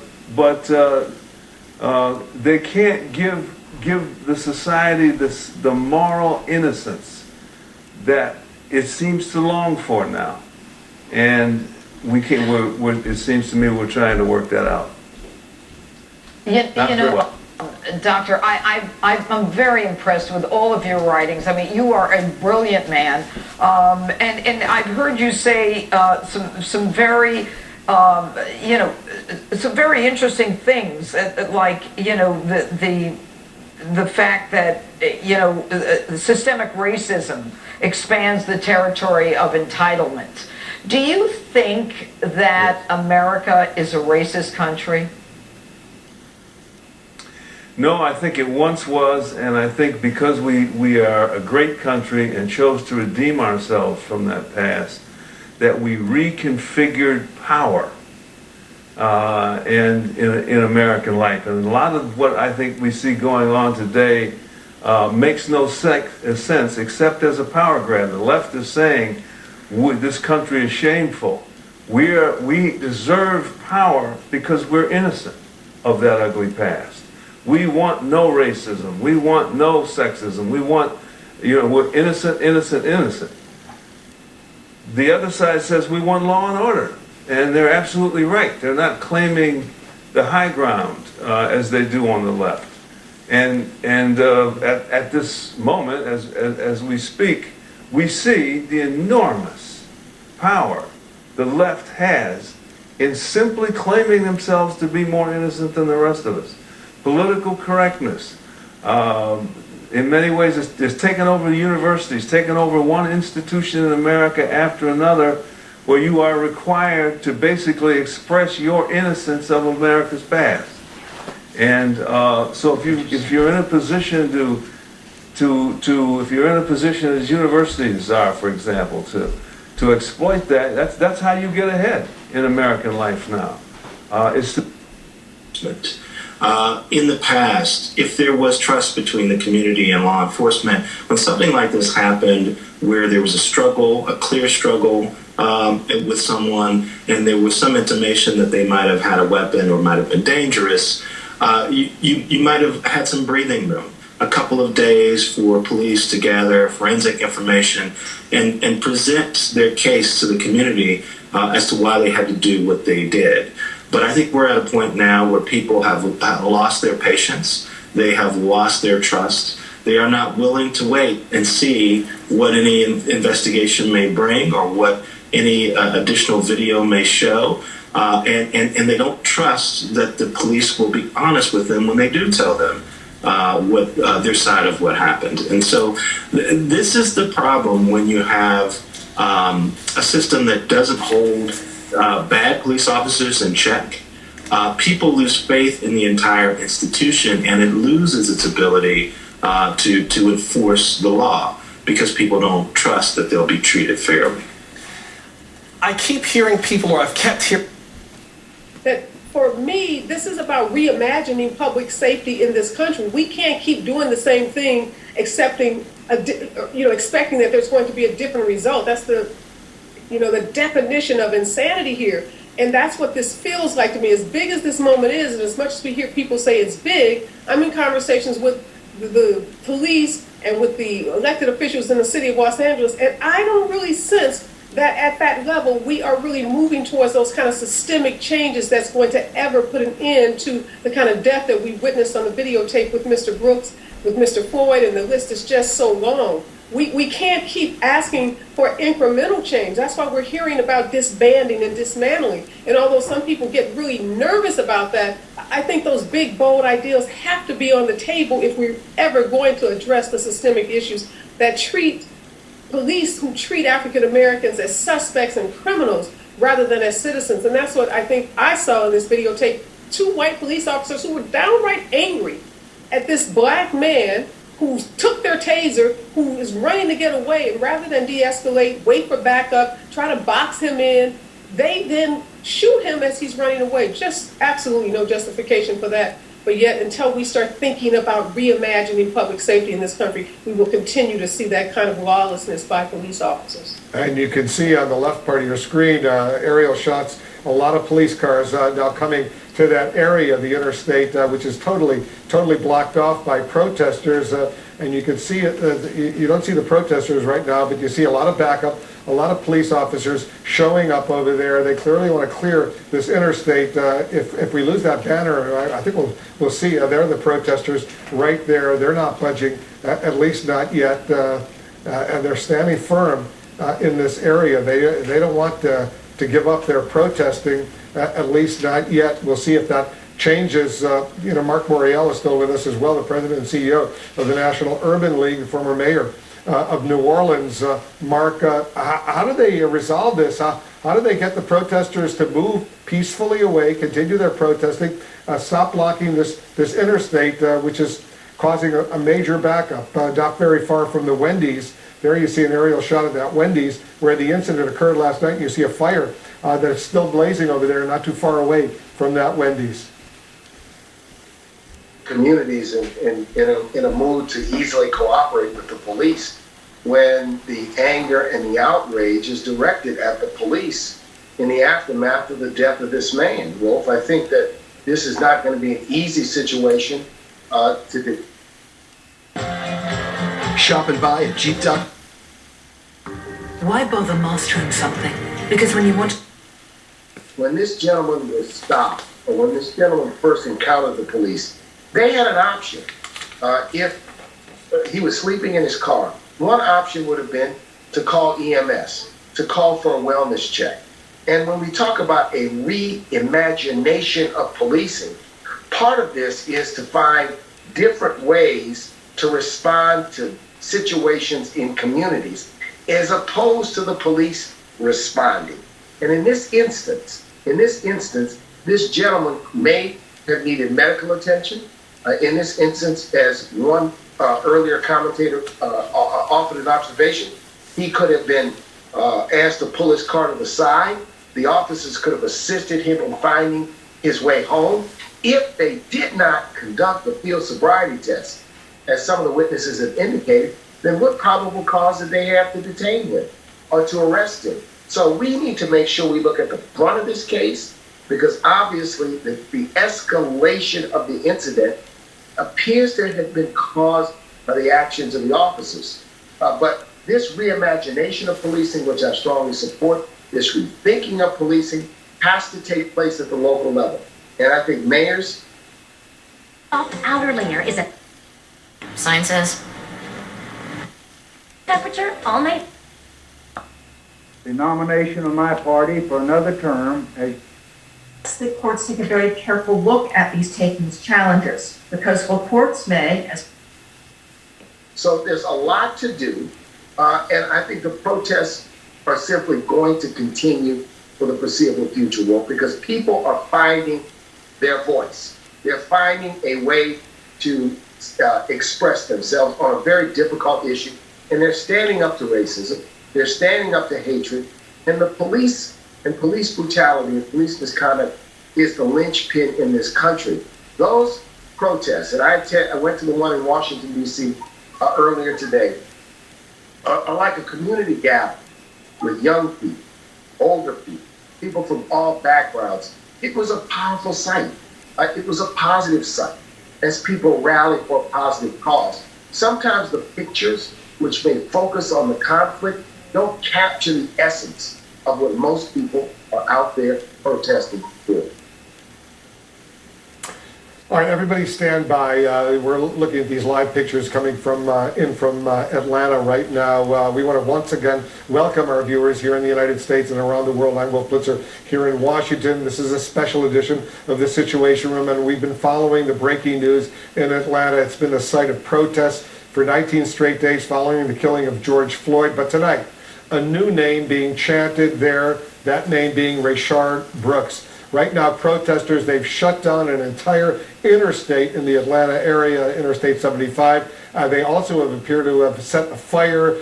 They're looting where Rayshard Brooks was shot and killed last night during a police altercation. That's at that Wendy's drive-through, that restaurant that occurred last night. The Georgia Bureau of Investigation says police were called around 10:30 p.m. last night about a man sleeping in a car in a Wendy's drive-through. Police say Brooks failed a field sobriety test. His lawyers now, they deny that. Then they say he resisted arrest. We have videos of what ensued, and I'm going to walk you through the videos right now, but I want to warn our viewers here in the United States and around the world, the videos are disturbing. Look at this one. In this video taken by a bystander, you can see a struggle. The yellow object in the officer's hand is a taser. Eventually, Brooks appears to swing at an officer before taking off with his taser. Watch this.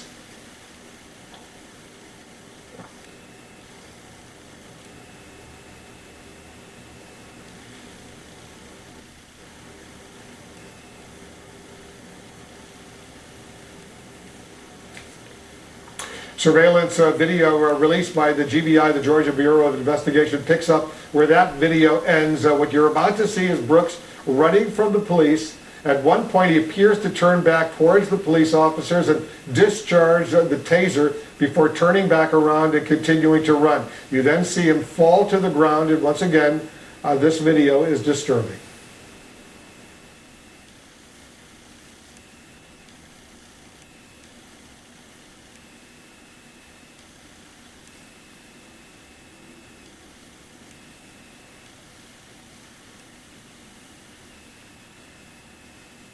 Here's the moment Rayshard Brooks appears to discharge the taser, and the officer fires once more in slow motion.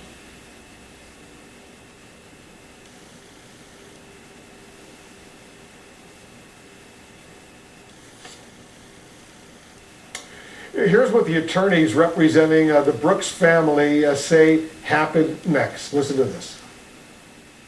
We talked to some witnesses today who said that the officers went and put on plastic gloves and picked up their shell casings after they killed him,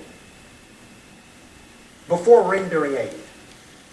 We counted 2 minutes and 16 seconds before they even checked his pulse. And people wonder why the one's dead. Just watch the video as he lays there dying. The officers stand around. One kicks him and flips him over. And then the witnesses tell us that, which we can't see on camera, but they filmed it, they went and picked up the shell casings. I wonder why. So that all of you can't know how far away he was when they shot? So that you can't find their positions when they use that weapon? But they appear to be caring more about covering their tracks than providing aid. North Carolina did not want to do it that way. And North Carolina doesn't seem particularly broke. Officers with one of the officers' tasers and take off running. This is surveillance video from the Wendy's that the Georgia Bureau of Investigation has released. And you think about just the split-second decisions that were made by these officers as this went down. Screen left, Ted, we are looking at the protest, if you want to call it that.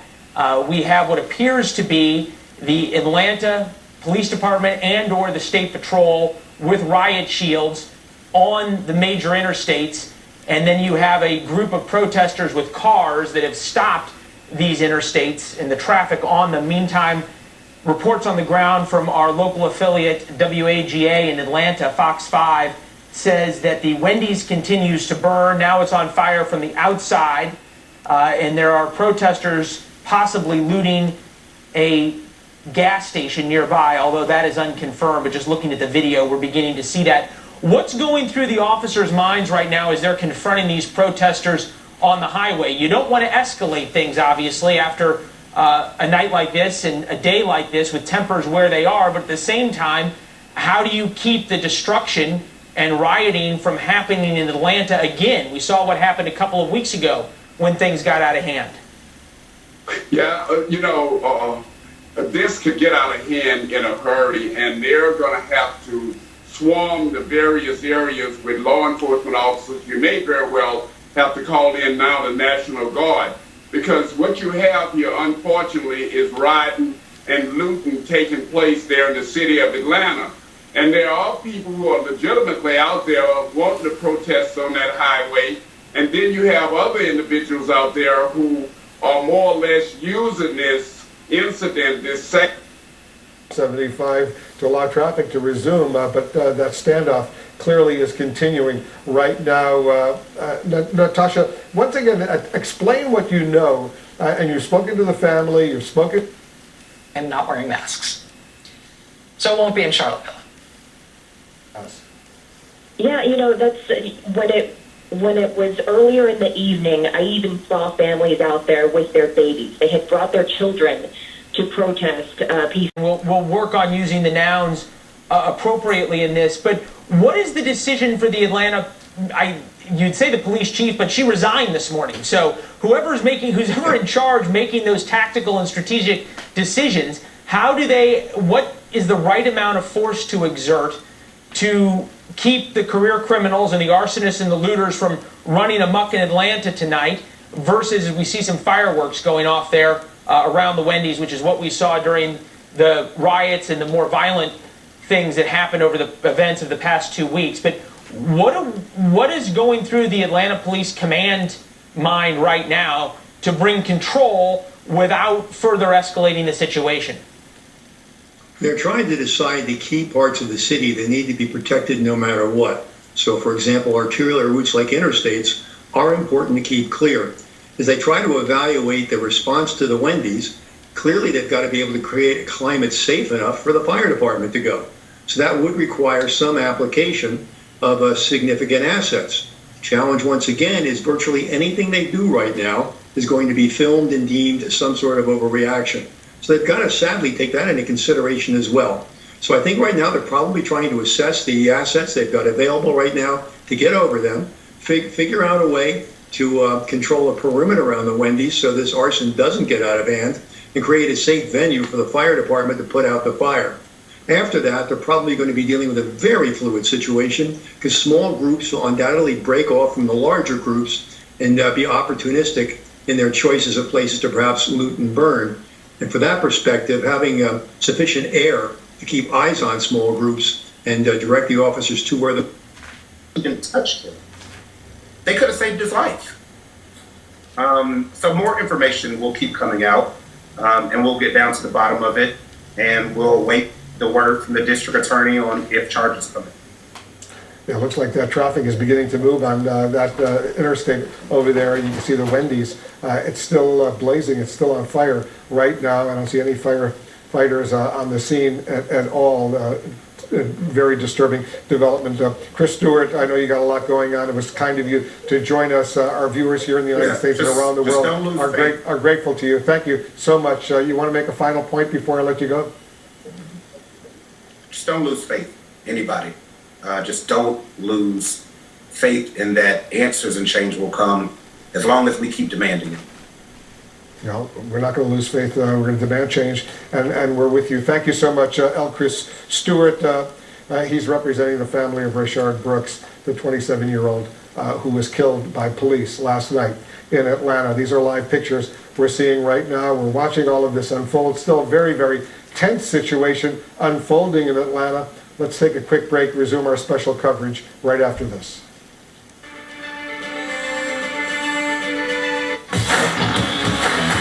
Five-star.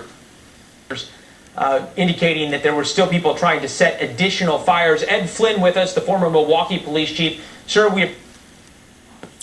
That is what he said.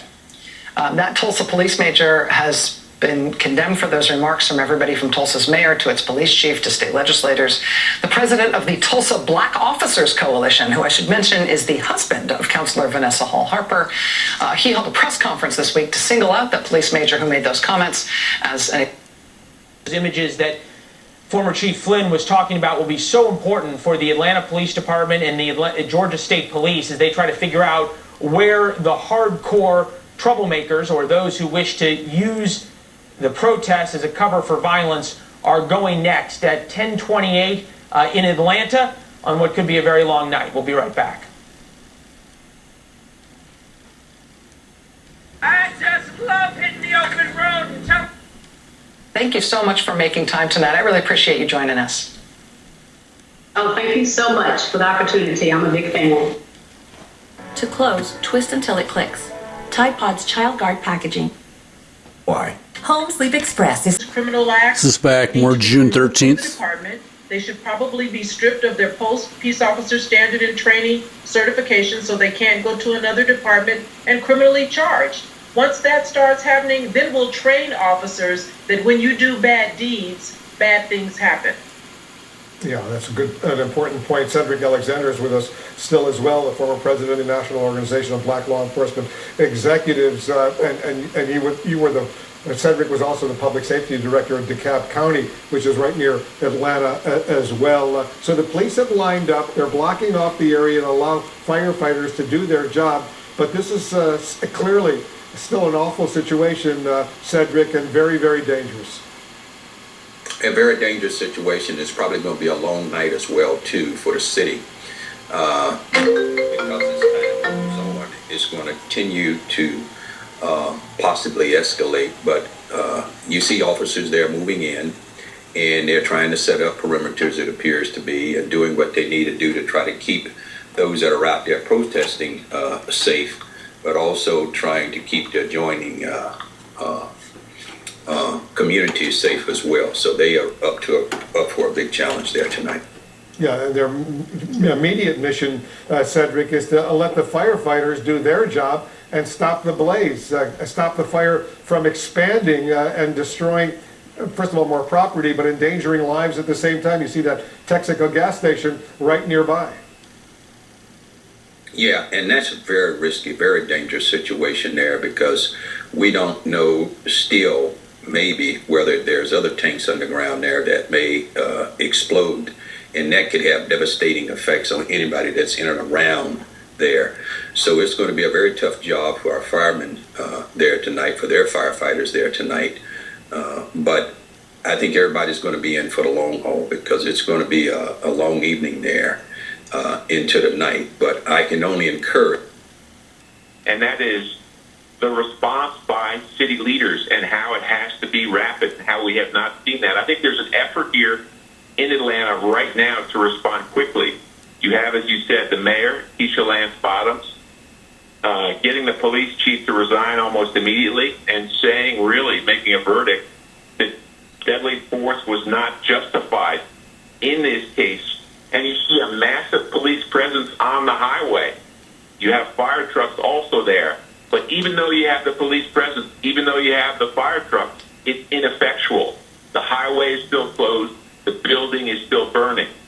So the mayor is talking, the police cars are out, but somehow they have not been able to open the highway or put out the flames. It's noteworthy that Keisha Bottoms has become very quickly a national figure through the past couple of weeks in Atlanta, is rumored to be on Joe Biden's short list for a possible VP pick. So one can imagine that so many of her decisions are being made through that lens, or at least she has to take that perspective into account, the national perspective of watching parts of her city either being looted or burned or police cars vandalized as these images go out around the country. Steve, you've covered so many of these protests. What is the fine line between police exercising enough force to clear the highway, to keep people from burning buildings, but not so much force that that new use of force creates even more anger on the streets? You know, I'm not an expert, but I've seen these, and I guess I've been stunned by incompetence at the local city level. Just basic incompetence in Minneapolis, where you have a police station abandoned and you have chunks of a city left to burn day after day, and it's very hard to recover from that. I think there's an effort to defeat that here, but so far it hasn't been effectual. We've seen and you could pay your friends back from here. So when someone asks you, impactful protests. They want protests with results. They want protests with change. They want protests with justice. So one of the best ways to ensure peaceful protests is for the mayor, for the governor to talk about what they're going to do in response to the protests, as opposed to merely calling for law and order around the protests.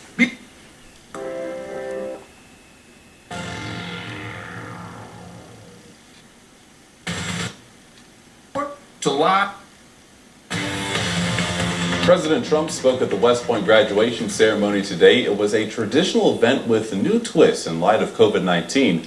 The president's remarks were typical for a West Point commencement. He praised the institution as a symbol of American values and thanked the graduates for their service. But the graduates were already second lieutenants. They received their commissions digitally this year due to the pandemic. The president also thanked the military for helping to confront COVID. I want to take this opportunity to thank all members of America's Armed Forces in every branch, active duty, National Guard, and Reserve. Police chiefs, we need to have law enforcement out front calling for as much change as quickly as possible and taking the side of protesters as opposed to merely taking a knee with protesters. Yeah, it's been almost 3 weeks since George Floyd was killed. A police officer having his knee on his neck for almost 9 minutes, 8 minutes and 46 seconds. And now we're seeing what's happening in Atlanta with Rayshard Brooks, 27 years old. He was shot and killed by a police officer at a Wendy's, which is now engulfed in flames. We'll take a quick break. Our special coverage here in the Situation Room will continue right after this.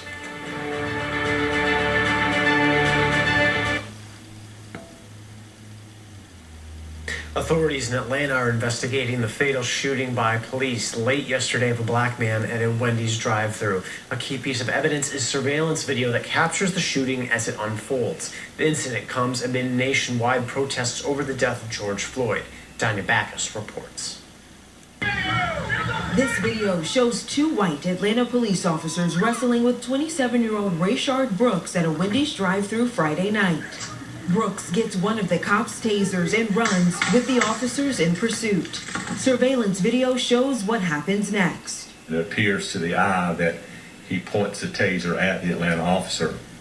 At that point, the Atlanta officer reaches down and retrieves his weapon from his holster, discharges it, strikes Mr. Brooks there on the parking lot, and he goes down. Brooks died at the hospital. I do not believe that this was a justified use of deadly force and have called for the immediate termination of the officer. Authorities say the incident began late Friday when police were called about a person asleep in his car blocking the Wendy's drive-thru lane. The mayor says after a series of questions and administering a sobriety test, officers attempted to arrest Mr. Brooks. Cell phone video shows the shooting's aftermath. I saw y'all talking to him for 20 minutes, dude. Unarmed, and you pull a gun, dude? Wow. Wow. I feel like both of your careers are definitely done. The mayor announced the police chief is stepping down. Protesters gather near the scene and in other parts of the city. State investigators and the local district attorney will lead separate probes and determine whether charges will be filed. Danya Backus, CBS News, Los Angeles. Coming up after the break, we'll check back in with Adam, who's looking at some sweltering temperatures on the horizon. Stared at you. Remember when building was fun and exciting? When you had your health and strengthen your immunity. They are protesting peacefully, but there does appear to be some concern by the police that they'll attempt to get onto the highway and stop traffic, and that is what we're looking at right now. The concern here is why is the man dead? There was no threat. He was asleep, and he did resist arrest. He did take the taser. He did, again, the police released surveillance video from Wendy's that show him running away from the police. The police then continue the chase. He turns his taser toward them. Unclear from the video whether he fired the taser or not. Police then shot him while he was running away. The police chief, Erica Shields, has been with the Atlanta Police Department for over 2 decades. She has resigned.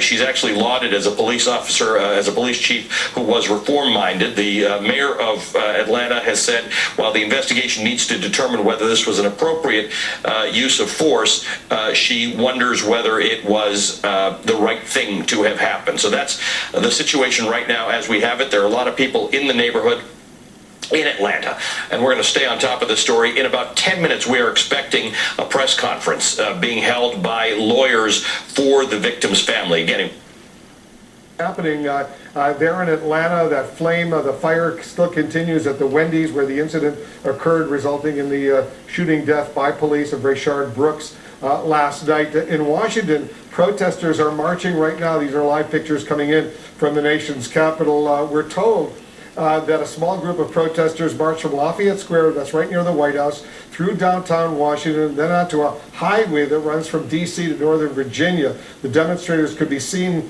from CNN affiliate WJLA marching out of D.C. using both incoming and outgoing lanes of Interstate 395. The group was peaceful, marched with some music blaring, but at one point there was a video captured of protesters and medics taking a knee on the highway as they marched. This is here in the Washington, D.C. area. We're also told police cars were seen following the protesters from a distance, but were not just there, and they let the demonstrators continue on their way.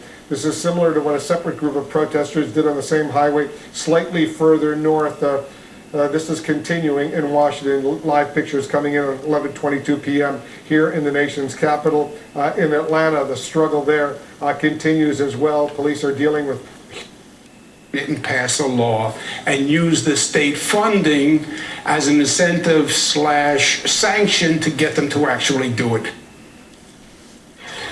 Joining me now, Carl Heastie, the Speaker of the New York restaurant where this all began overnight last night. Rayshard Brooks was unresponsive in a car in the Wendy's drive-thru. Police arrived. There was a fight. Brooks took one of the officers' tasers. You're watching video of that event in the upper right-hand corner of your screen. Brooks took one of the officers' tasers and ran. He then turned around towards one of the officers with the taser in his hand, and he was shot by one of the officers 3 times. There have been peaceful protests all night and all day in Atlanta, University Avenue and I-75, I-85. As sun went down in Atlanta, the protests took on a decidedly more violent twist. They burned the Wendy's to the ground, and police were so afraid of what might happen if they went in, they kept the fire department and the police outside of the area around where the protesters were and let the... Tweet from the Atlanta Fire Department saying this: Atlanta fire units are standing by until they can safely get to the fire burning at Wendy's, 125 University Avenue. Restaurant is fully involved and adjacent to a gas station. No reports of anyone inside the location. But the fact that that gas station is right nearby and those flames could expand to the gas station, that could potentially endanger a lot of people, Cheryl, as you know. Absolutely. And listen, this is why, all this talk about defunding and moving resources is problematic for me, because when you move resources, sometimes that can lend to fewer patrol officers. And those are the folks that are going to be standing sentry and making sure that firefighters can go in and do their job and be safe as they try to put these fires out. And so, listen, we all depend on one another, and I don't know that there's any civilian panel group that could come and do what police officers do day in and day out. And the Atlanta Journal-Constitution is now reporting a group of protesters, we don't have video of this, has gathered outside the Atlanta Police 3rd Precinct, that's near Grant Park in Atlanta as well. So clearly these incidents are continuing. Cedric Alexander, I think, is still with us as well, former Public Safety Director of DeKalb County. Enough force to clear protesters and to keep them from violent acts like rioting and looting and shutting down highways, but not use so much force that it incites even more protests and violent acts. Well, you're absolutely right. You don't want to use excessive force, and the key word here is excessive. As Ted Williams said earlier, the key element is overwhelming numbers of police officers, overwhelming numbers of law enforcement officers, and they do have strategic and tactical plans that they could put into effect. You separate groups, you look for leaders, and it does a lot to minimize what can turn out to be a major confrontation between the police and the protesters. Of our tax money, then so be it. I think it didn't work. Something that would stand the test of time, that he became a real...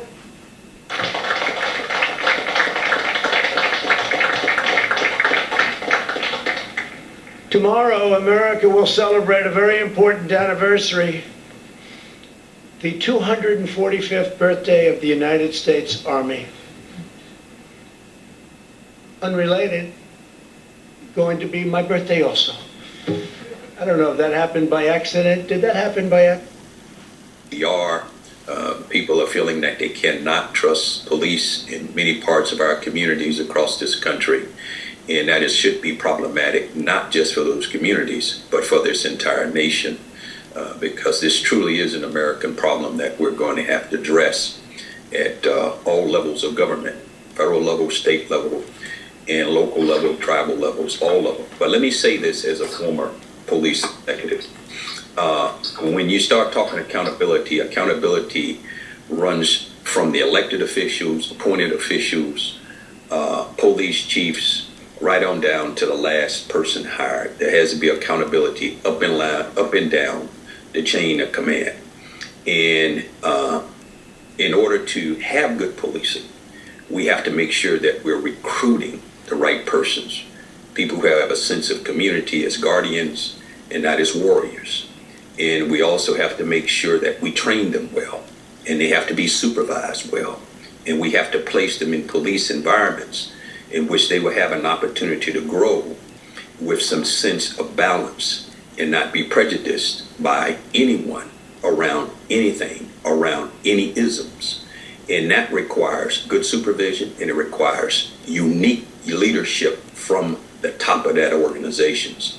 So it is incumbent upon our elected officials to make sure that they appoint the right people into those positions. It is important among voters to make sure you elect the right sheriff in those positions, and that everyone is held accountable right down to the last person hired, because people are fed up. People don't want to feel afraid anymore. They don't want to feel anxious anymore. They want to feel like they can walk around in whatever color skin that they're in, and whatever their gender may happen to be, or their sexual presence, their sexual orientation, or religious preference, whatever it may happen to be. People should be able not to fear anyone, and certainly not fear public safety. Yeah, clearly a very tense situation continuing in Atlanta right now, and I suspect Cedric Alexander is right. This is going to continue late into the night. We're staying on top. Rush to judgment, and we could end up seeing a problem that should not have been grown into what it is right now. It's just better for everyone to calm down. Our political leaders, our clerks, important at this hour. Community leaders to get together with the police. Look, most of our cops are good. This could be a good cop, you know, and we have to remember that these are our heroes out there every day on the lines fighting to do what? Save all of us, to protect all of us. So the will never be stolen. Our freedoms will never be trampled. Our destiny will never be denied. And the United States of America will never be defeated. Tax-free. That's called tax loss harvesting.